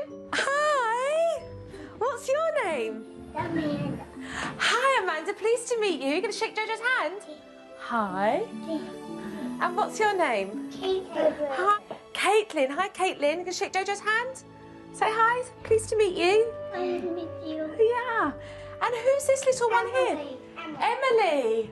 Hello, Emily. Come on, we have to get ready for school, girlies. No, you can't have cookies this morning. Kathy, I know you're on the run and everything's busy, but I just want to say to you, today I'm going to be here to observe, just to watch you, so just carrying as normal. I'm just going to kind of squeeze to the side whilst you get ready. Will do. Come on, girlies, let's get ready. Come on. Man, French toast for you this morning. Getting ready for school, We are getting ready for school. Just rushing? We rush every morning like this, Joe. Every morning. Amanda, what would you like for breakfast? Because we have to get you dressed in about 2 minutes. What happened? I'll get you an apple in 2 seconds, gorgeous. It didn't take long for me to recognise disorganisation and chaos, to say the least. Please get out of my drawers. Okay, sit down, please. Sit on the table. Let's go. Come on. Let's go. Come on. Girls, let's go. Come. Let's get ready. No. You want to go to the bus stop in your shorts? Yeah. No. Caitlin. Let's go. Do they just wait for you to get them dressed? Yes, they do. That's always how it's been because I'm in such a rush in the mornings. Sometimes it's easier for me to get them ready. It's just very chaotic. I can see. Amanda, come on, let's get dressed. Hurry up. She was rushing the children. Everything was like, quick, come. You know, like she was herding up cows. Is Caitlin still in a diaper? She's still in a diaper. She's 3 1/2. She should be. And she's not out of diapers during the day? No. I really can't believe that Caitlin is still in diapers. She's 3 years old. Open. Caitlin! All right, just one more. Let's go. Oh, dizzy. You guys ready? Where's my keys? Caitlin, come on, don't drag behind. We made it. We made it, she says. I can't be late. Have a good day, okay, Matt? Bye, darling. Bye-bye, have a good day. So finally, Mum gets the kids onto the school bus and she comes back and she has Caitlin and Emily. We're on the road. Oh. I didn't even realize. All right, no. Kathy's sister, Donna, was on her way over, but before she came, I had a chance to talk to Kathy about her relationship. She raised me. My mom had passed away when I was 13. So she is really, in essence, she's like my mother. When it comes to the kids, I know that she, I think, would feel that I'm taking them away from her if I get a sitter to come in. I'll tell you, like, my husband and I, we've actually talked about moving out of state, and I can't. I just can't bring myself and the girls, away. They're my family. So as much as you love your sister and she... It's a love-hate relationship, put it that way. Your life. A couple times, I've heard them call my sister mommy. What are you gonna do? They don't have anybody else. It is very obvious that there's been some very deep-rooted issues in their relationship, and sometimes it makes Kathy really emotional. I have no idea where my sister is. Oh, here she is. Hi, I'm Donna. Joe? How are you? Very well, thank you. Hi, sweetie. I met Donna, I said hello to her, and Donna was pleasant. She may have said hello, but she didn't look pleased to see me there, that's for sure. You can have one cookie. She already has 2 cookies. You want one? Donna had not been in that house for 30 seconds before they started bickering. Let me have it. Take a cookie. Take a cookie and be Don't done. come out here and just push me out of the way. Let's go. And then we had Donna shouting at Kathy, and Kathy putting her foot down and saying Caitlin couldn't have a cookie. Just give her one cookie. No, you have a cookie. And then we had 2 women ranting and raving at one another and a child screaming because she couldn't get another cookie. Catherine, give her one more cookie. That's it. That's it, Caitlin. 1 cookie. Understood? Put the jar away. Take Then one she and won't that's it. carry. Mum should have stuck to her guns, but it wasn't happening. In the end, Mum gave in. Don't baby her. Screw you. On that note, bye. I'll see you later. See you when you get back. What are these 2 ladies thinking? They fight with one another and they're just giving total wrong messages to the children. Once Mum left for work, it was me, Donna, and the girls. Well, they usually just play or go outside. She made me kind of nervous. Following me around, watching every little thing I do. Like, 'cause she is super nanny. Play nice with Emily. Amanda. No, Amanda. No, Amanda. No. Leave her, girls. Donna might be telling the girls what to do, but they are not listening. Donna needs to give the girls correct discipline, and it's not happening here. Hey! So they fight and don't share and beat each other up, and that's them. I don't know what else to tell you. She felt she needed you to come here. How do you feel about this then, with me being here? When she told me, I was ballistic. If they're bad, she wants me to discipline them, and I don't. They're kids. They didn't do anything to hurt anybody. No running. No running. Samantha. Do you feel willing to cooperate with the fact that I'm here now? Well, you're here. What am I going to do? You're here. I don't get a hello? Can I get Enough. Can I come in and relax for a second? Can I sleep over, please? I'll see school tomorrow. When it was time for Donna to leave, the girls got really emotional, even though they see her every day. All right, give me kissing. That's it. Don't cry. All right, now Okay. All right, see you. goodbye. Goodbye. All right, Goodbye. That's it. Let's go. Well, Nani's leaving. It's hard to break away from them. I have to know what they're doing 24 hours a day, 7 days a week. Oh, pizza, wow! Have no fear, Harvard was here. Have no fear, Joey's here. Oh, how are you? Hi. Nice to meet you. Nice to meet you, How are you Joe. doing? Very well, thank Cheers, you. mate. Yourself?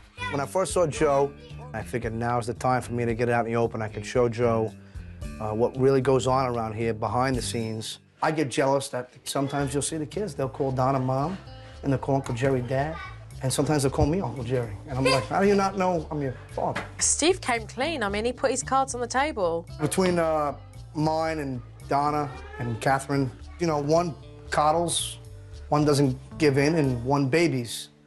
You know, and I have a real tough time with that. Now, apparently, there's no discipline in the house because I hear Mum says, wait till your father gets home. Well, because she wants me to be the disciplinary one. I don't want to be the bad person. I don't want to first come home after 13 hours and start yelling at my kids. I want to spend a little time with them before I start yelling. Let me enjoy them first, and then I'll yell if I have to. After my conversation with Steve, it was very apparent that these three adults are not on the same page when it comes to raising the girls. So I'm going to call for a family meeting with all of them. I would love to sit down with all three of you and have a family meeting. So why don't we go through to the dining area? I'm just hoping that everybody has eyes and ears open and everybody's willing to accept everything that Joe is saying. Kathy and Steve, you should be very proud. 4 beautiful girls. Thank you. Lively girls. And the children have an auntie who is devoted completely 100%, and that doesn't get missed at all. But there is no discipline. What are all three of you teaching your children, your nieces, when you have no consequences for behaviour that is unacceptable? I tried to discipline and then I have to hear it from her, okay? You're the parent. I understand that, but you know what? It's just, But you don't always it just do gets it. overwhelming for me. Let's take the mornings. Kathy, what is going on in the mornings? It's just chaotic. Let's talk about why it's chaotic. It's just, you know what? It's my fault. Kathy, it is your fault. Everything is a panic. Rush, rush, rush. Come on, kids, quickly, quickly, quickly, quickly. Your house is disorganised. And while we're at it, why isn't Caitlin potty trained? Thank you. She's almost How there. old is she? 3.5. 3.5. I totally She's agree. more than able. It's slack and it's no excuse. Let's talk about, Donna, your relationship with Kathy. Codependent. Kathy, you do rely on Donna a hell of a lot. But on the same respects, Donna, I think I would like to say that you're probably quite happy because the first thing that you always say is, these kids are my life. They are. But Donna, the girls are Kathy and Steve's children. And they have to be given the chance to be parents. Anything else is dysfunctional. Do you know why everybody's fired up and everybody's angry? Because you all love the kids to death. Now the three of you have to work together. I'm on board. I need a change. I need everything to just change. I was absolutely horrified to hear everything that Joe had to say, but everything she said was exactly how it is in my house. Steve, are you willing to put in 100%? Absolutely, I'm gung-ho. Thank God she didn't pin it on me. She pinned it mostly on Kathy and Donna, which was good for me. So Donna, that leaves you. Are you willing to put in 100% to be able to change this for the girls and follow through? Then I take you at your word for that. I told you I'd be in it 100%, even though I am against it 100%. For her to come in and tell me what to say, this should be done with the kids, you do it this way, I don't think so. Okay, so let's go do some business. There's no doubt that the Schwartz family definitely need organisation, so I'm bringing in a routine to give them structure to help Mum, Dad and Donna with the girls. Mum, between 7:30 and 8, getting breakfast ready for the girls. To have Joe come in and set up a routine for me, now it's really going to put me in focus. It's going to put me in check. And then 11 to 12:30, okay? You're rolling your eyes. Is this because it's obviously okay. this is what you do, right? Well, I don't do that. I do other things, but go ahead. Because I don't need to look at no chart all day. And it'll tell me, feed the children lunch, give them snack, do this. I know what I have to do. So then, Samantha, you're home at 4 o'clock. What I would like, okay, is for Mummy to put a healthy snack in your rucksack. So when you're on your way home on the bus, you can have your snack then, okay? They eat all day long. There's no set. Try this. It's not gonna work. You're saying we can't try it? This is the best thing I've seen in this house so far. It's not gonna work. I'm excited to do the routine. I'm just afraid that Donna won't abide by the schedule. I think it's nonsense. Why? Because I know what I do with the girls between 9 and 5 o'clock. And this is why they act like I this. don't need, well, then you know what? Why don't you get someone else then? Maybe that would help. Change for Donna is difficult. And anything new that was presented to Donna made her panic as she ran. So that routine empowers you, Donna, okay? Empowers you and empowers Kathy. Because what it does is allow you all to look at that routine. So if Kathy comes home and she says, well, why ain't the kids had dinner? You say, routine, Kathy. I'm doing my bit. 100%. That's I'm it. sticking to that routine. I felt it was really important that Donna come back and address the issues in order to solve the problems this family were having. All right, we cool? Yeah, we're cool. All right, let's give each other a nice hug, man. It's family here. Come on. He knows I love him.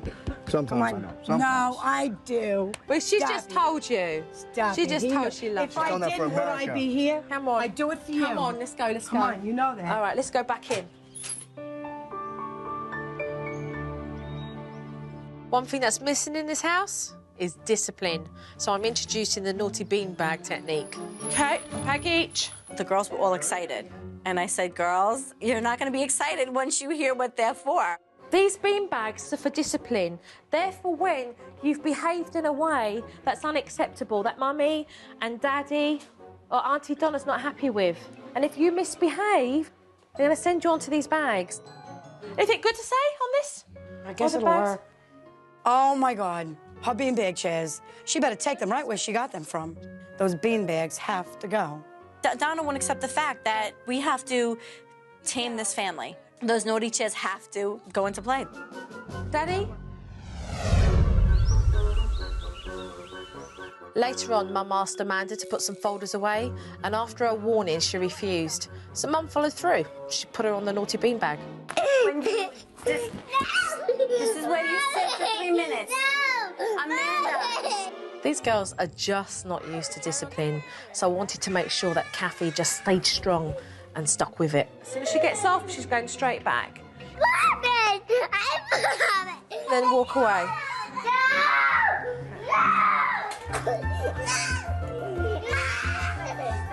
Don't talk to her, look. These girls are stronger than you think. So, start getting strong. Keep it up. Don't talk. You're in charge. After about an hour, Amanda finally conceded. Can you please say you're sorry to Mommy? You're sorry for what? What are you sorry for? For not putting your folders away? If I would have did this years ago, I would never be in this position now. Never. Getting the girls up and ready and out the door seemed to be a real struggle for Kathy, so I wanted to give her the get up and go technique. We've got a picture of Samantha, a picture of Amanda, and a picture of Caitlin. The first step of the morning routine is to prepare lunches and clothes the night before, and that's why I'm introducing it to the family this evening. Every morning when we wake up, so we're going to start from this end, we're going to make our bed. Each of the girls is responsible for getting dressed on their own, brushing their own hair, getting their backpacks ready, and heading out the door. So we're going to put this by the stairs. Who's going to help me? Okay. I'm terrified. We're always the last people at the bus stop. I didn't think it was going to work. Huh? Hello. Hi, Joe. How are you? I'm very well. Good morning. Mornings in this house are absolute mayhem. So I'm here to show Kathy that mornings don't have to be a rush.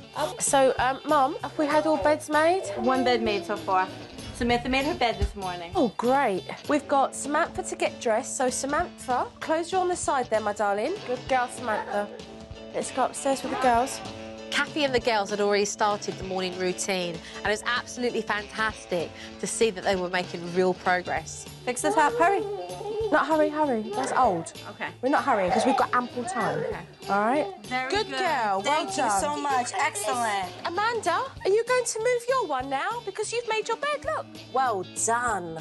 So come on, girls. Okay, girls. Let's move on to the next task. Okay, let's get her dressed. Do you want Mommy to help you, or can you do it like a big girl? Look at you getting yourself dressed. Want to go move your flower? Come on, hurry, let's go. We went through it step by step. You want to brush your hair? Everybody knew what their morning responsibilities were. Now we're gonna go have breakfast, okay? The girls did their thing, I did my thing. Mommy's very proud of you, thank you. It was a very successful technique because the children were allowed to see the progress they were making throughout the morning. Remember, let's use the praise. Oh, Mommy's so proud of you guys. Give me hugs, give me hugs. She managed to get them girls ready and out the door, early by 5 minutes and at the bus stop first. This is nice, to actually not have to run every morning. Joe told me, enjoy your kids. I don't always have to rush. I can manage my time. Are we here first? Yay! I still think she was digesting the fact that she did this as the children were getting on the bus. Once we'd got the morning routine out of the way, the next thing I wanted to tackle was getting Caitlin out of those diapers. What exactly is happening at the moment with Caitlin's potty training? Kathy and Donna definitely need to be on the same page with potty training so that they don't give Caitlin mixed messages. I keep diapers on her during the day. She doesn't want to be in the diapers because she takes them off during the day and tells me throw them away. Then other days she'll take and want to wear them because she doesn't know what's right. Right. What I'm hearing is inconsistency. That's why we haven't made progress with Caitlin. I started to potty train Caitlin, but a lot of it was because I really didn't have the time. It was just easier to put her in a diaper. We're going to do potty training. What do we need on that checklist? Well, we do need plenty of panties. Right. Yeah, that's for sure. And we need to be realistic with the fact that there may be some accidents. The next thing we want to be able to do is to be able to give these fun little rewards for when they do go to the potty. And I think they're a great fun little idea that you give them a smiley face and you tell them how pleased you are. So we've got the potty here. We'll give her the option there, she can use it or not, and we'll place it into the bathroom. Now, in case she decides she doesn't want to use the potty, then we'll use the toilet. I don't need to be sat down and step by step. This is a potty seat, and this is the underwear, this is the shirts, this is what you do. I don't need that. I know what to do. What we need from both of you is to be consistent. Now we needed to tell Caitlin that she was going to move along and get out of those diapers. Are you going to put one on now? Are you going to put some panties on? Great. OK, you choose. What panties are you going to put on now? Look, it was important for Mum to teach Caitlin exactly what to do when she needed to go potty. Every time you have to go to the potty, you can either go on the big girl potty or you can go on your very own potty. Now that everybody was on the same page with potty training, we just had to wait for that very special moment. And soon enough, Caitlin peeps her head around that bathroom. Caitlin, you do it. You did potty. You did very, very good. We always wash our hands. Caitlin was very proud of herself, so I just hope we don't see her in diapers anymore. Do you know why Mummy gave you that sticker? Why? Because you did a wee-wee and poop on the potty. You're a big girl.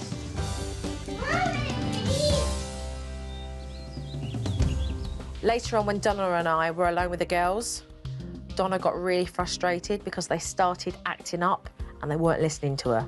No more yelling and jumping on the beds. Samantha, why do you press my buttons every day? Samantha, stop. I can't go through this. I'm watching TV. Donna, you're blaming the kids because you won't take the responsibility in disciplining them.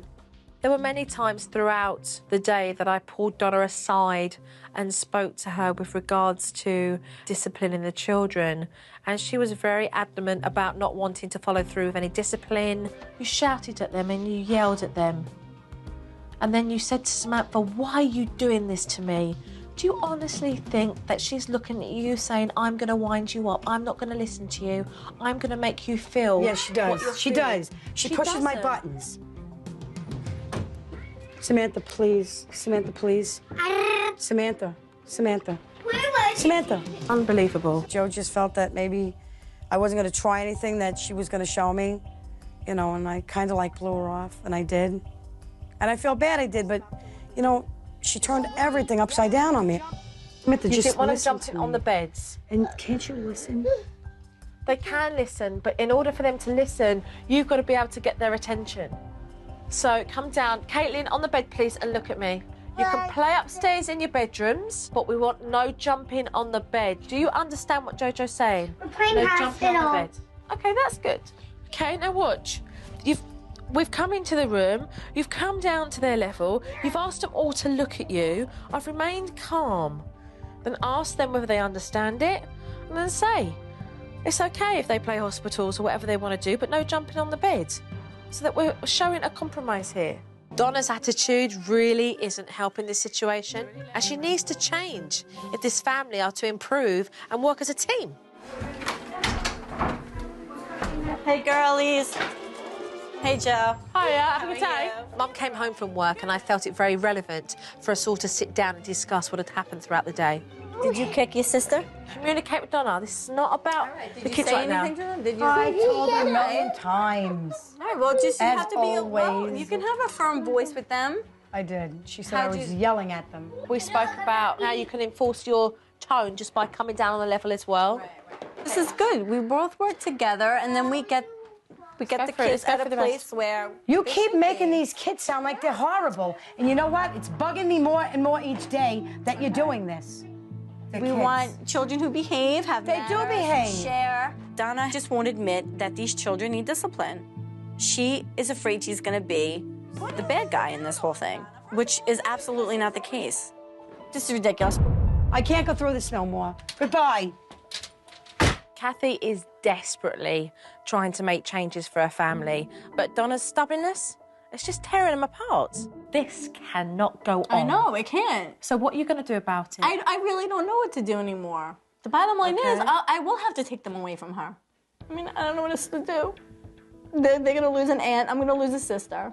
All because she's being stubborn. What's happening here is very unhealthy, okay? And if she's saying she's not looking after the kids anymore, and she's throwing that as a threat, then we're under emotional blackmail again. Right, You do what I say, you succumb to what I say, otherwise you've got no one to look after the kids.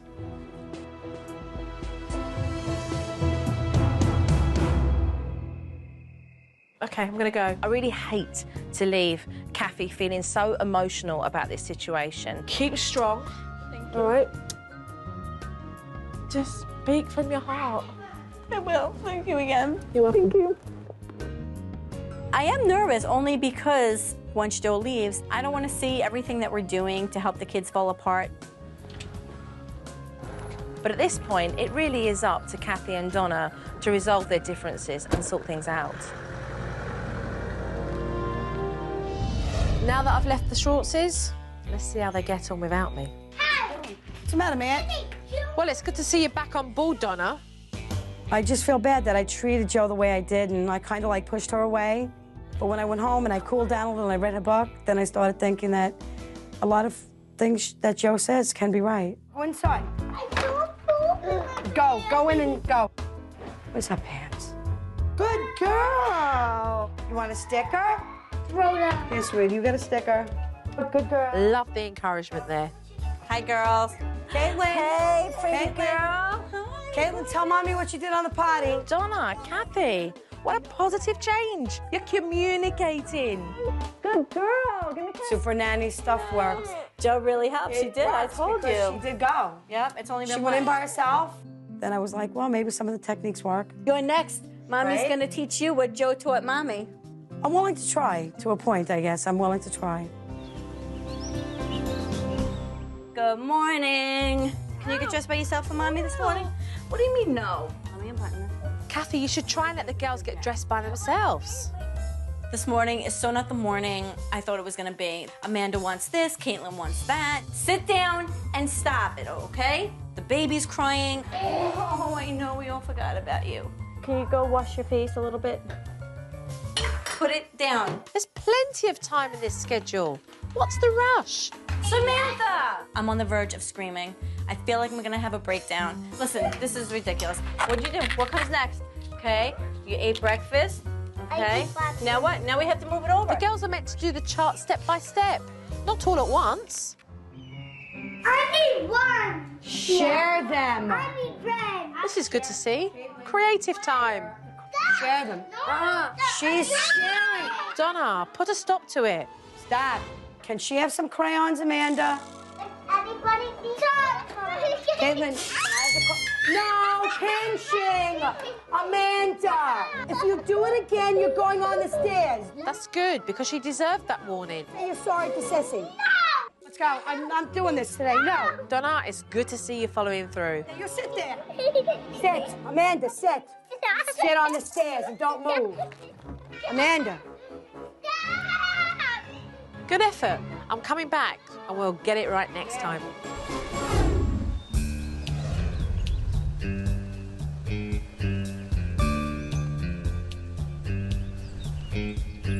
The DVD is a great insight for the parents to see exactly where they've gone wrong so that together we can resolve those issues and move along. So let's take a look at the footage we've got here whilst I've been away.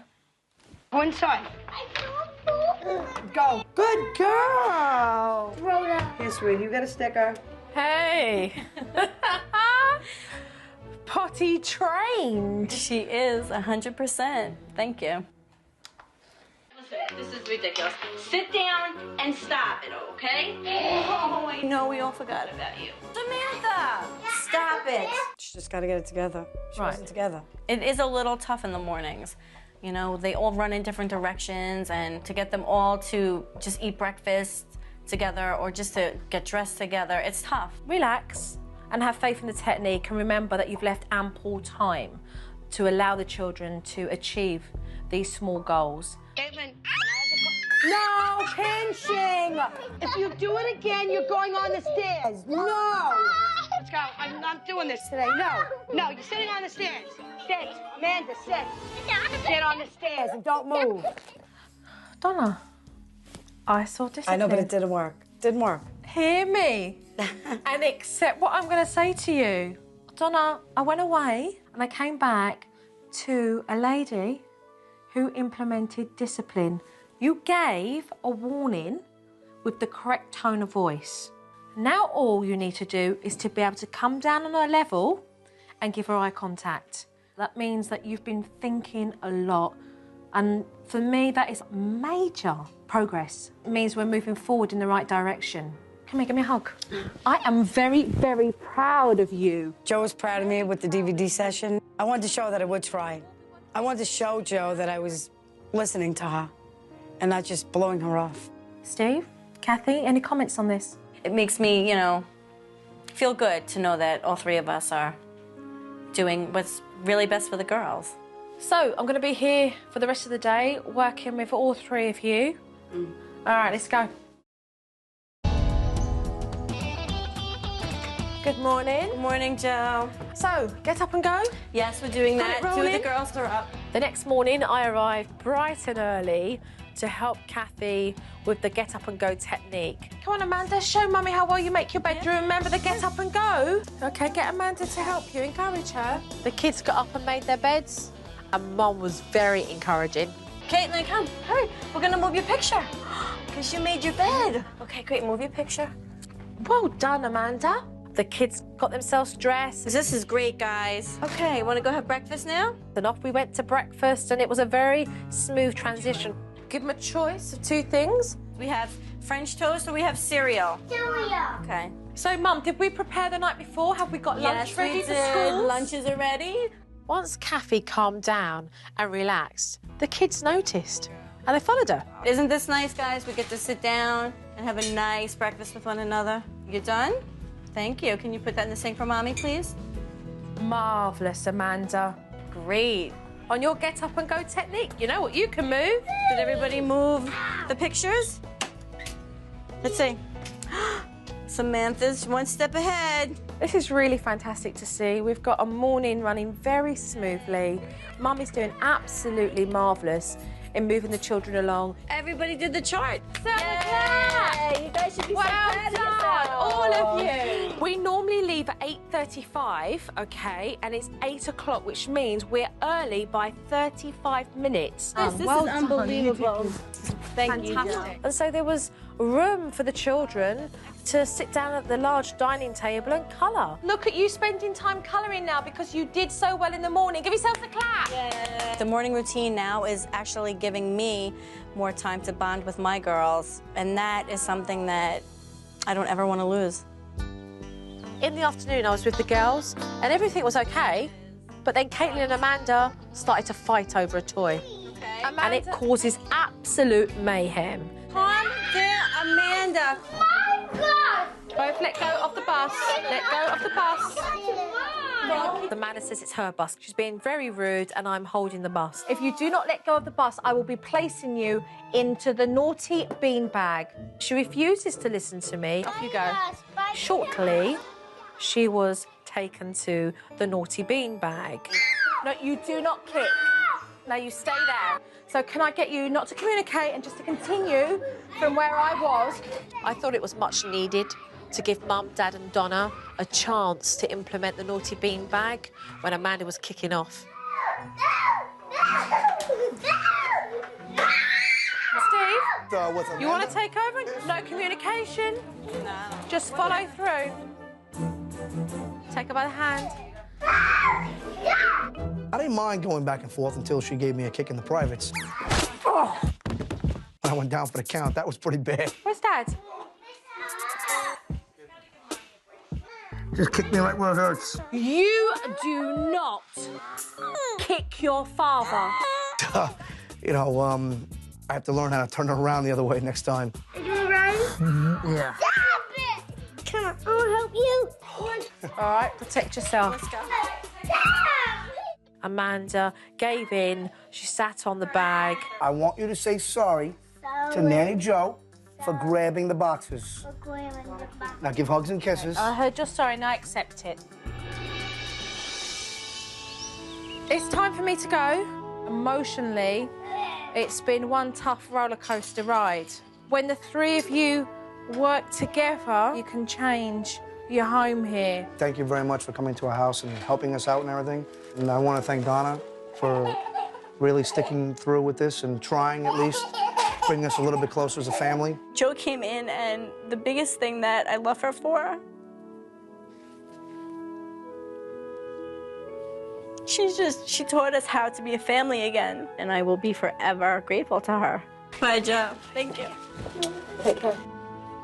Big hugs. Oh, where are you? Keep talking. Thank you very much for everything. Take care, you're welcome. I'm leaving this family, and if their eyes were shut, I can guarantee you they are wide open now.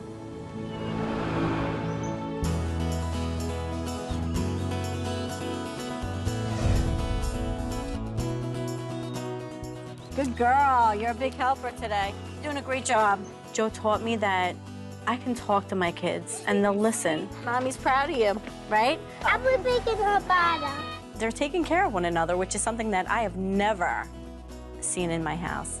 All those home. I feel like my home life's definitely improved. It's made me feel good on the inside. Yay! Come on, Manny, go, man! Steve and I are in control of our house. I think our kids respect us more than they ever did. Yay, you like the water! Now they love to spend time with Mommy and Daddy. 2, 3. Thank you, Toto. In the mornings, I'm not running around anymore. The girls aren't running around anymore. And we're able to appreciate the extra time that we have with one another now. So it's good. It's all good. Get your scooter, hurry, hurry, hurry. I was probably one of the toughest persons that Joe had to deal with. Wow, what is this, a baby? Joe can make a believer out of me. She can do it to anyone. I think Donna is starting to listen and learn that you can discipline and the kids will still respect you and love you. Can you throw them far? Woo! For the Schwartz family, it is a brand new day. No looking back, no regrets, full speed ahead, and we're the family that we should be.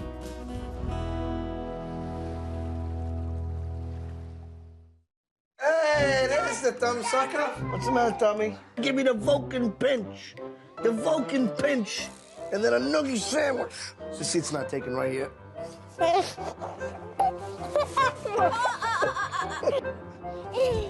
Oh my God. All right, please put them down. All right. In the trash you go. In the trash. In the trash. You guys want to come down? Come on. Weed whack the bushes. Take a look and see what family we've got here. Hi, we're the Harmony family. I'm Erin. And I'm Jacob. I'm an RN at a local clinic. And I work in construction. We have 3 sons, Jake, who's 11, Ian, who is 5, and Grant is 3. Grant is a mama's boy. Go have mommy dress you then. Come on, your pajamas are in here. I cannot go to the bathroom by myself. Can you step out so I can go to the bathroom, please? I cannot leave the house. Okay, out without him following me out the driveway.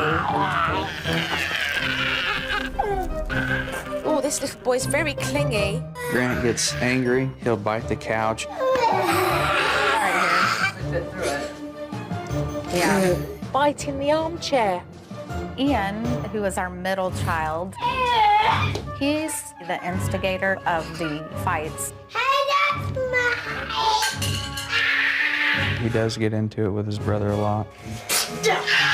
Oh my word. Wait, I want it. I want to get. Jake, he's got younger brothers who aggravate him quite a bit. Ow! I think I'm the disciplinary person. No, get your butt off. Then don't get off the couch. I discipline them when it's needed. We don't spit. We do go out to eat probably at least 3 times a week. Yeah. We're usually prepared for embarrassment.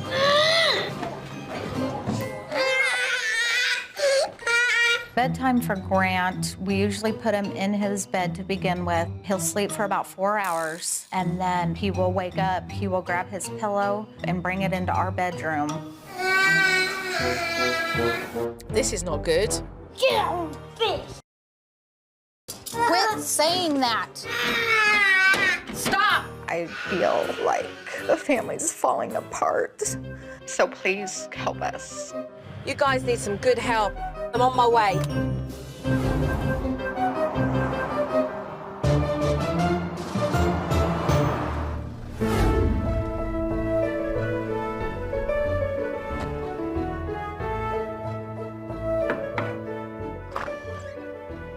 Hi. Hello. How are you? Pleased to meet you. Pleased to meet you too. I'm Erin. I'm Joe. Nice to meet you. Hi, Jake. This Pleased is to meet you. Joe. This is Grant. He's 3. Hi, Grant. Pleased to meet you. Shake Jojo's hand. Can you shake her hand? Say hi. This is Joe. Hello. Hi. Jacob. Hi, Jacob. Pleased to meet you. Pleased to meet you. Joe. Hi. How are you, Ian? Pleased to meet you. Can I shake Jojo's hand? Pleased to meet you. I know that you've got issues that need to be resolved, but we will get to the bottom of those. So for now, what I'm going to do is just watch the pair of you and the family and just kind of slide in, all right? Okay. Sounds good. As soon as I arrived, Mum had to go on an errand, and that word seemed to rub Grant the wrong way. Mommy's gonna run to the store a little bit. Okay? It's fine. I'll be right back though. Anytime Erin leaves, Grant will throw a fit. He'll want 20 kisses and buy hugs from her. And I'll end up grabbing him, and he'll kick and scream.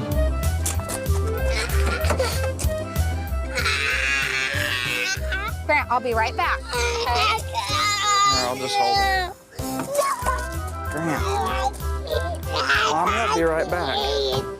My word, what a palaver. He just started chasing her down the road. He was just running to catch up with the car. Look at him running. And then all of a sudden she stopped. I thought, what is she doing? She's just making matters worse.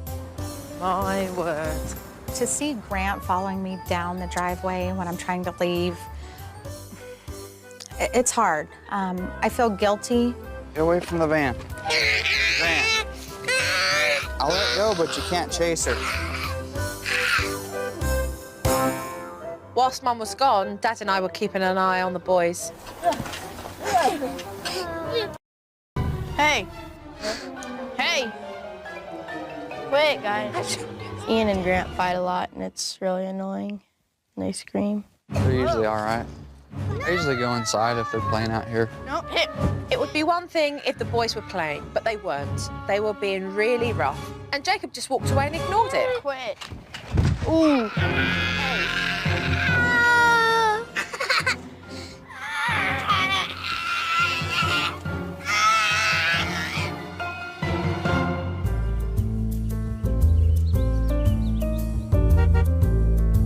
When Erin got back, she went to put Grant down for a nap. Okay, we're done. And when she turned the computer off, he just lost it. I have waited and waited.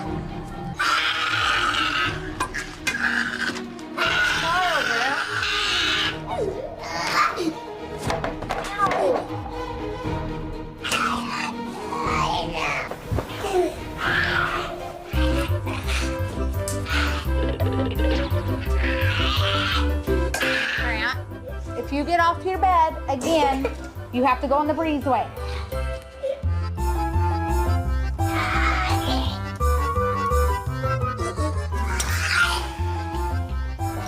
At one stage, she placed Grant outside the house into the cold conservatory area, where he was banging on the door to get in. This just spiraled out of control. I couldn't believe what I was seeing. Mum just shooed Grant into the foyer like some pets. You don't have to just watch.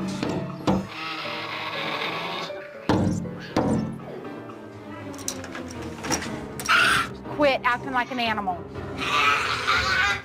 Erin's form of discipline really needs to change. Later that evening, Mum was trying to gather the boys in before they went out for dinner. He's not doing anything to you. Come on, go. I just don't listen to Mum. Are you the disciplinarian in the family, or does Dad share that as well with you? No, I'm more the disciplinary. I get mad because I have to tell him to discipline him, and by that time, they could care less. He's more quiet. And now I have to go find the little one out in the bushes. Grant, come on. Let's go. Come back up to the house. No wonder Mum feels like she's doing all the discipline. I didn't see Jacob help her out at all. I shouldn't have to carry you up here. That's how he always talks to you? Like that noise? Yeah, all the time. The Harmony family eat out often, so it was a great opportunity for me to be able to see how Jacob and Aaron handle the children when they're out in public. When we do go out to eat, it's ridiculous. It's very embarrassing taking them out in public. Listen, you need to eat. I'm eating chicken. I need a knife. Honey, I don't want you to get hurt with it. Hey, you're open.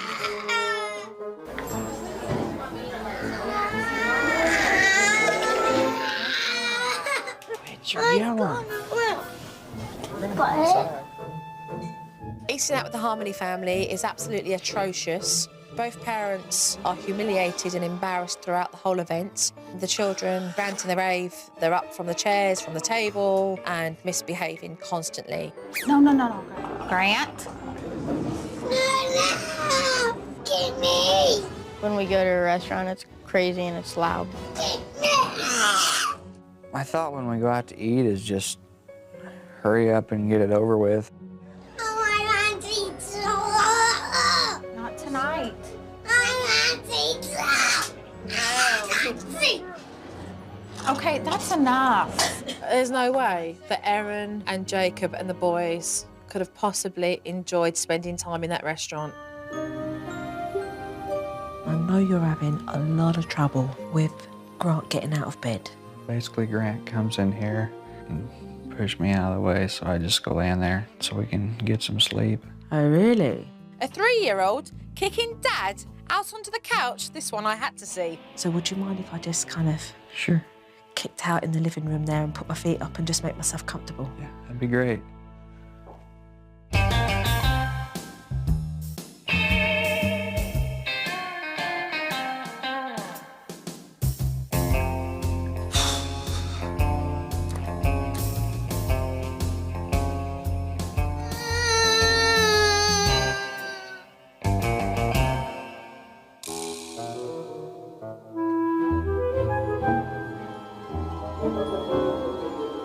At 3:30 in the morning, I heard the pitter-patter of footsteps, and out came Grant, and he pitter-pattered into his parents' bedroom. Why on earth didn't Mum and Dad say anything to Grant? And then Dad came out.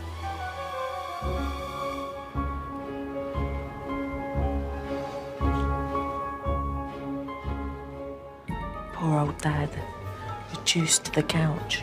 Hardly seems fair, does it? It's madness.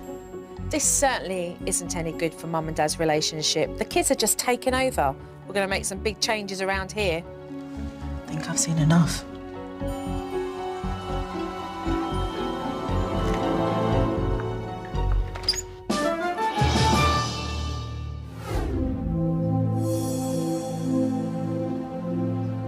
You have a lovely, cosy home, and you do have 3 very intelligent, lively lads, but you guys are pushovers. Why? I think we've just gotten to the point where we have given up. How good does it feel when your baby boy runs down that driveway? Mummy, don't go, I need you, I need you. I just feel guilty leaving him if he wants to be with me. Every time you validate his need to want to be with you when you stop the car, one more cuddle, one more kiss. The message you give is that you don't trust his own father to be with him. How does that make you feel? I think I've gotten used to it. Discipline. Where did that word go? Because it doesn't exist in this house. Jacob, why do you say nothing to the children? Why do you sit back and just observe what's happening without supporting Erin? I guess I don't have an answer. Maybe, I don't know.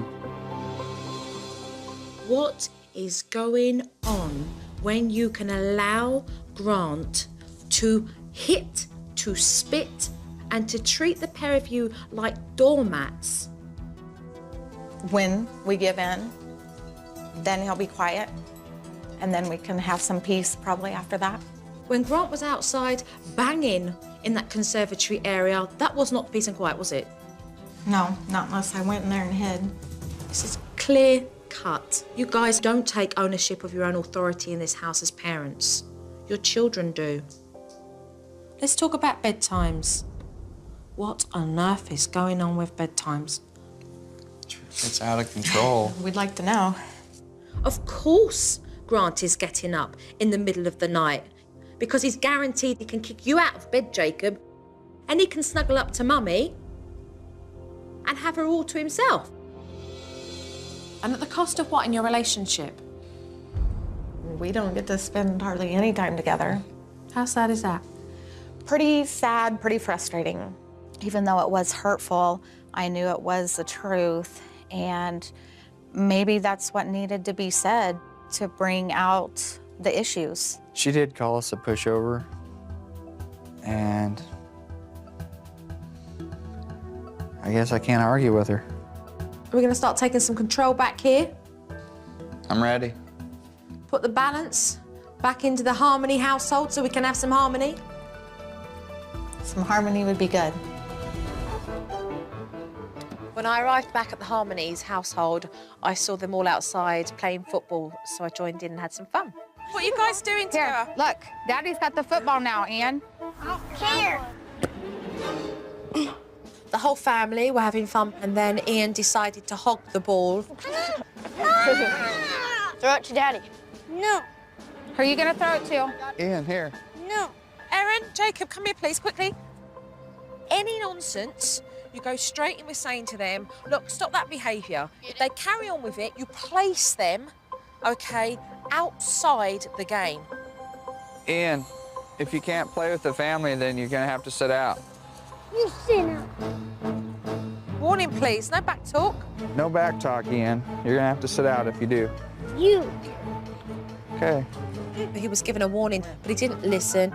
and Dad had to place him onto a naughty spot outside. Come down to his level. Why is he here? You're here because you talk bad to Dad. Do not talk to me like that. That's what I want to hear from you. Come on. Do not talk to me like that, Ian. Now you stay there. Now you stay there And think about what you've done. and think about what you've done. Let's move away. Move away. Ian pushed the boundaries. He got up. He refused to sit in the spot. Okay, walk authoritative. Head up, Jacob. Ian, you said on your naughty spot. Dad had to consistently go back and place him onto the spot, and it went on for a really, really long time until it was time to go inside the house, and then we had to place the naughty spot inside the home. As soon as we placed Ian on the naughty spot, Grant started to play up. Grant, Mommy wants you to get down from the counter now. Grant hit her, but she completely ignored the behaviour as if it never happened. Why are you allowing that? Take this from his hand, place that away. You do not hit Mummy. What is going on here? It just hurts my feelings when he does that to me. Get tough. Right now, there is no room for tears. Those kids need to realise that they cannot hit you in the face and treat you that way. Let's go. Let's go. We ended up having 2 children on the naughty spots. Pretty hectic for both parents. And that's where he's sitting. Let's do 3 minutes and then you'll come and get him.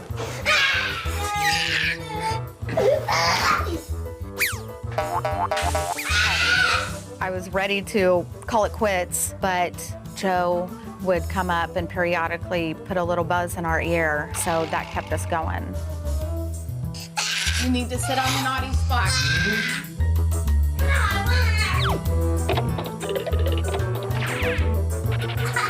Erin and Jacob, they didn't give up. They carried on. They were consistent. Then they got the results that they wanted. Say sorry, Mommy. Good job. Say that I'm sorry, Dad. Sorry. Okay. It was exciting seeing him get to that breaking point. We're taking that good step towards taking control of all the situations. What we are going to address is Grant's anxiety when you leave. And if we're to be honest, your anxiety too as well, okay? If Grant had his way, Mum would never leave the house. So I'm going to show them the separation technique. Okay, first step. You've made up your mind you're running an errand, get yourself ready. The second step, to confidently come up to him and tell him that you're running an errand and you'll be back in 10 minutes. Okay. The third, leave. And the fourth, to engage him in something else so he can be focused. Okay. Sounds good. Sound good? I'm ready. All right, so let's do that now. Let's set it up. Okay. I'm gonna get ready. Okay. I didn't think it was gonna work at all. We've tried things. It didn't matter what it was. He was still going to come with me somehow. But I was willing to try anything.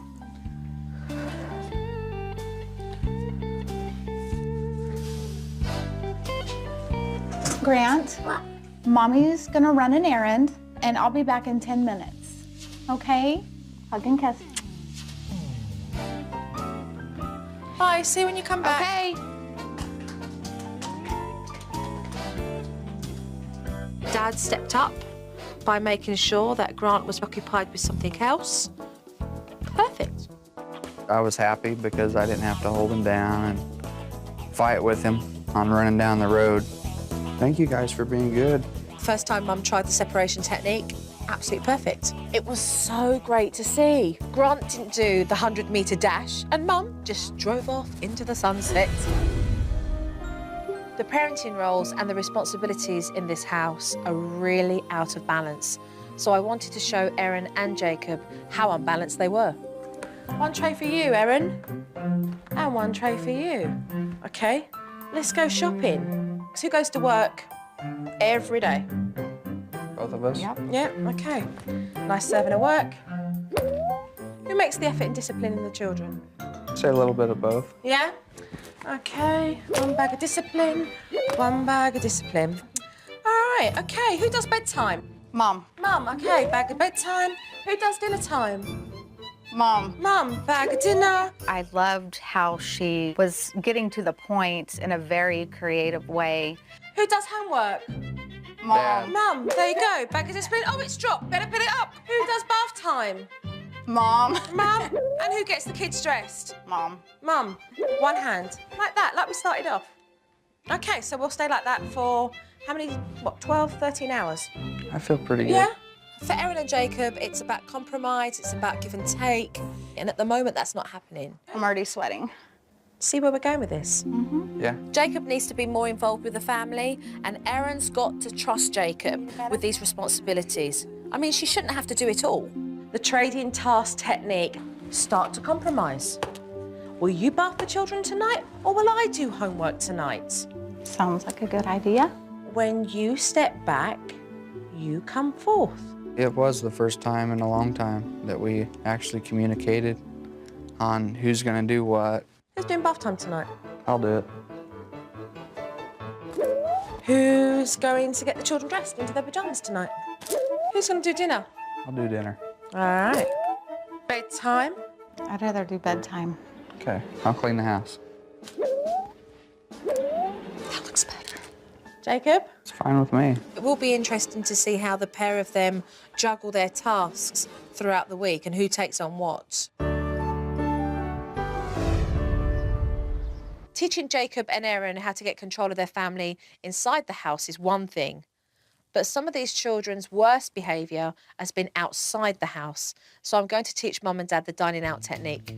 We can't always assume that the restaurants we go to are going to have kids' things to do, so always make sure that you're prepared to have something to occupy the children whilst they're waiting for their food.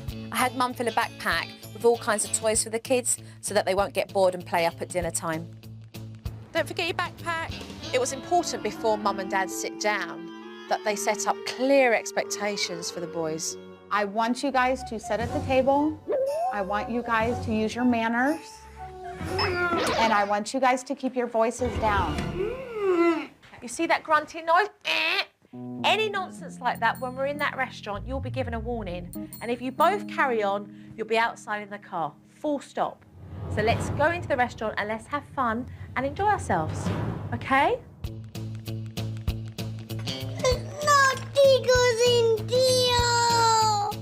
Grant, you need to keep your voice down. Okay, the next time he does that, what I want you to do is to give him a warning. So you're not saying you need to keep your voice down. I want you, it's the voice you're projecting, but it's a low tone. I like the idea that Joe gave us to let the boys pack things that they want to do. I think it was a good idea. So how was your day, hon? It was good. It was good. For the first time, both Erin and Jacob and the boys had a really lovely meal together. Whereas before, it really wasn't enjoyable. It was like, hurry up and eat, we gotta go, because we don't want something to happen. Mommy and Daddy are very happy. We want you to be like this all the time. It just seems strange. It wasn't as crazy as usual. Oh, Mommy and Daddy are so happy. So when we got home from dinner, it was time to get Ian and Grant off to bed. Tonight, I would like Dad to get Grant dressed. I persuaded Erin to let Jacob do bedtime tonight because it'll be great to show Erin that he's capable and more than willing. Let's read the book. It says Pooh's Best Day. You turn the page. I knew Jacob was in the bedroom reading the boys a story, and they were in their beds, and it was quiet, it was going great.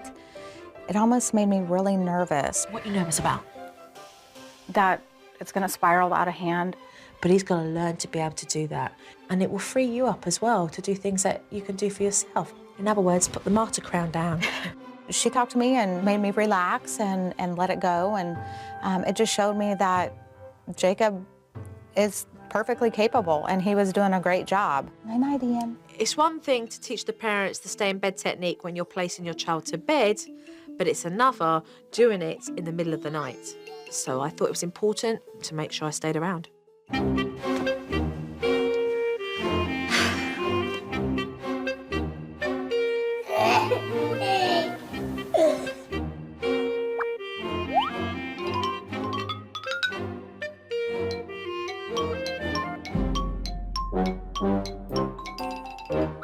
Grant went to hop in bed with Mum, but she was right on board with the techniques and she took him straight back to his bedroom.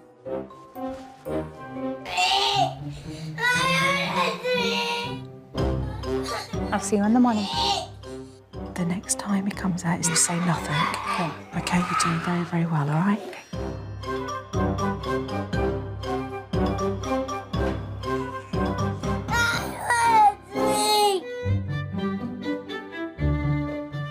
Mum has done absolutely fantastic tonight. Grant came out twice and she confidently ushered him back into his bed where he's managed to settle himself and gone off to sleep. I was pleasantly surprised that I only had to take Grant back 2 times. I only went to the second step, and he did stay for the rest of the night. It was time for me to leave, so I snuck out to let the family get some sleep. If you guys are bad in the restaurant, whoever's bad has to go out into the car. Come on, Dad. What kind of an explanation is that? Come here, let's replay. Mommy expects you guys to sit at the table, use your manners, Okay. and listen to Mommy and Daddy. That's right, Mum. Set those expectations. Picture are you gonna color? This one. Man, you guys are coloring so nice. I like it. Great job there. You're keeping the boys busy with their toys. A peaceful dinner. Fantastic. Mommy has to run an errand, and I'll be back in 10 minutes. Well, let's just see how Grant takes this news. He wants a hug. It's too late for hugs now. You need to engage him. She left. Don't hold him down. Take him to do an activity. Look, Bubba's getting the motorcycle out.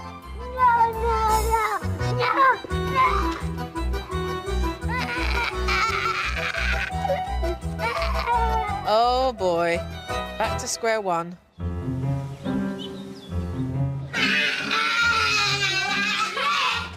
Uh-oh. The boys are starting to act up.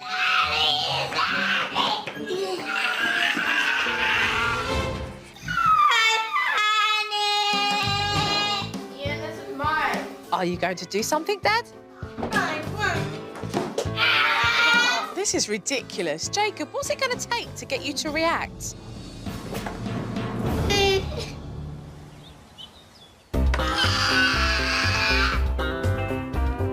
If you yell again, Grant, we're gonna sit on the naughty spot.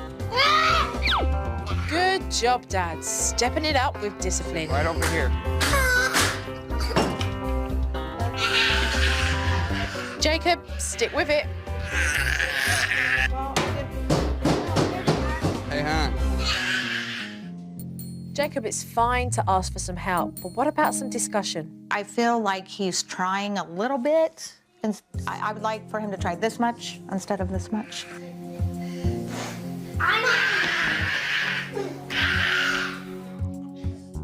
I need you to tell Mommy you're sorry. I'm feeling frustrated, and I know Jacob probably feels the same way. You guys need to be talking. I'm heading back.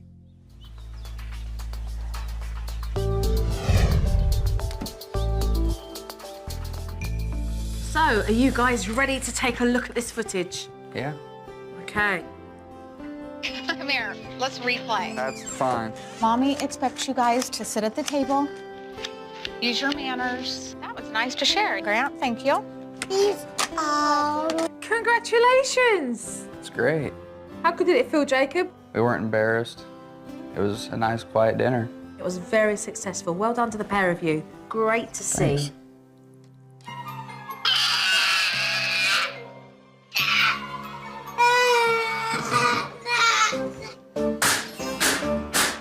Hey, hon.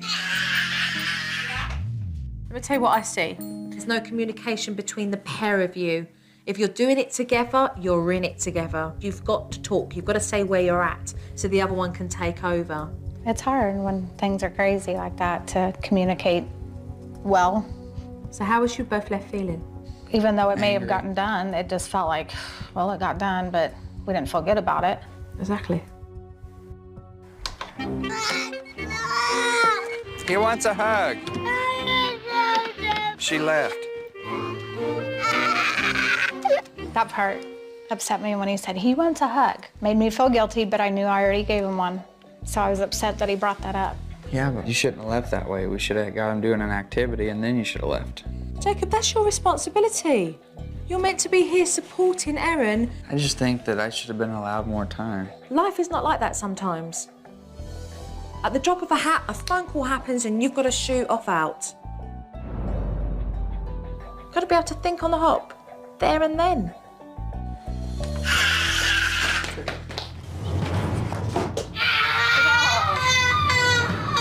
Did you see what the boys were doing? Why didn't you address the situation? Why didn't you even give the children a warning? I mean, I guess I didn't know what to do. You turned a blind eye. You ignored it. Yeah, I'll admit, I did ignore it. See and say something. React all the time. Erin and I missed a lot of things that we need to work on. So you ready for some more work so we can start improving this? Let's ready. move forward, yeah? Yeah. Jacob can be very delayed with his reactions to what he sees. It is important that he learns to nip bad behaviour in the bud. And so I introduced the I see, I say technique. I want you to see and then say something.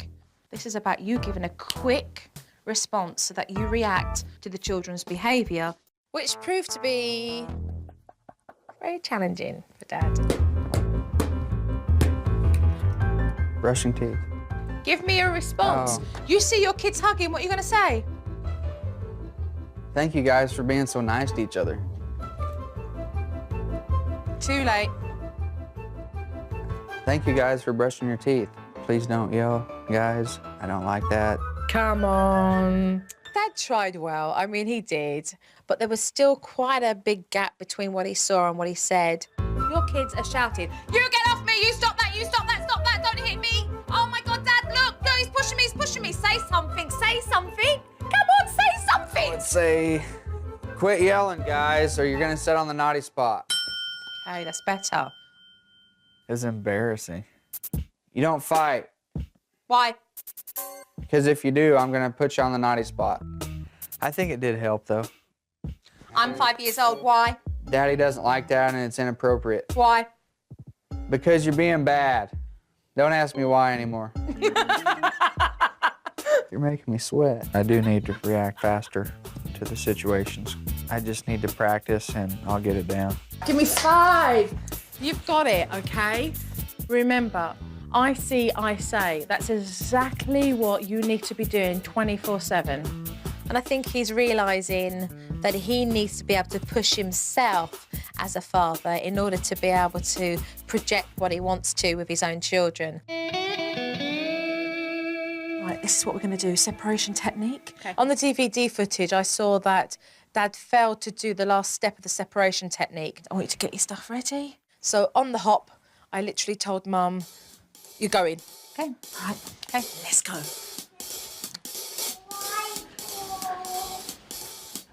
The store. Be back. Grant, Mommy's gonna run an errand, and I'll be back in 10 minutes. Mom, and there's a horsey on there. Today, Erin left. Hey, I'll be guys. back shortly. Let's get the horsies out. Gave me about a 2-second notice, so I took Grant to build a barn. And we played horses. Pick out the horses, Grant. And he was fine with that. It worked out great. I felt pretty confident leaving. I didn't really feel any guilt. I didn't stop, I didn't look back. I just went on, and so I felt good this time. Jacob's starting to take a bigger role in the house. And part of that is spending more time with the boys, so I set them up with a game. Grant, it's your turn first. So as soon as you see a light, I want you to hit it. And after you've hit it, Ian, it will be your turn. But suddenly Ian started to get an attitude. Make sure you're giving him direction. Yet again, Dad just sat there while Ian started to hit him, and he did nothing. Dad, what, are we ignoring that? Are we? So if I came and just punched you in the side of the head, would that be all right? Or kicked you in the leg? Ian, you do not hit Daddy. If you do again, you're gonna sit on the naughty spot. No, you are. Right, off he goes. So come straight down to his level, give him eye contact. Ian. Low-toned, authoritative voice, Dad. You're on the naughty spot because you hit Dad. It was my ball. Walk away. Let's have fun with Grant. Grant's been a very good boy. Dad, I hope you've got eyes at the back of your head because you're playing and you're also dealing with a discipline. Address the situation there. Do not kick me, Ian.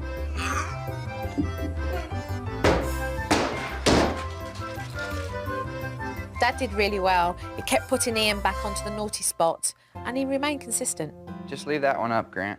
I did feel confident that I was going to handle Ian being on the naughty spot, and I followed through with it. It actually worked out really good. Jacob still needs a little bit more encouragement when it comes to discipline, but he's come a long way, and I definitely think he's starting to get the hang of it. You don't talk to Daddy like that. I want an apology. Sorry. Thank you. It is a good book. Jacob and Aaron have definitely learned that they need to take ownership of the roles that they play in this household and with their children. I think that Jacob's learnt throughout this process that he needs to start speaking up.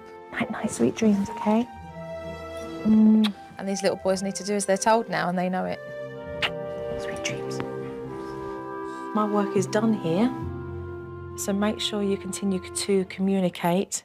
Before Joe came, I was just constantly upset, nervous, frustrated, and things just seemed so much more relaxed. You take care. Thank you. Take care of yourself. All right, give me a hug. Sure. It's been a really fun experience working with the Harmony family. They've learned a lot, and I think to be able to work with this family and educate them in a way that is going to make a huge difference has been very fulfilling and rewarding for me.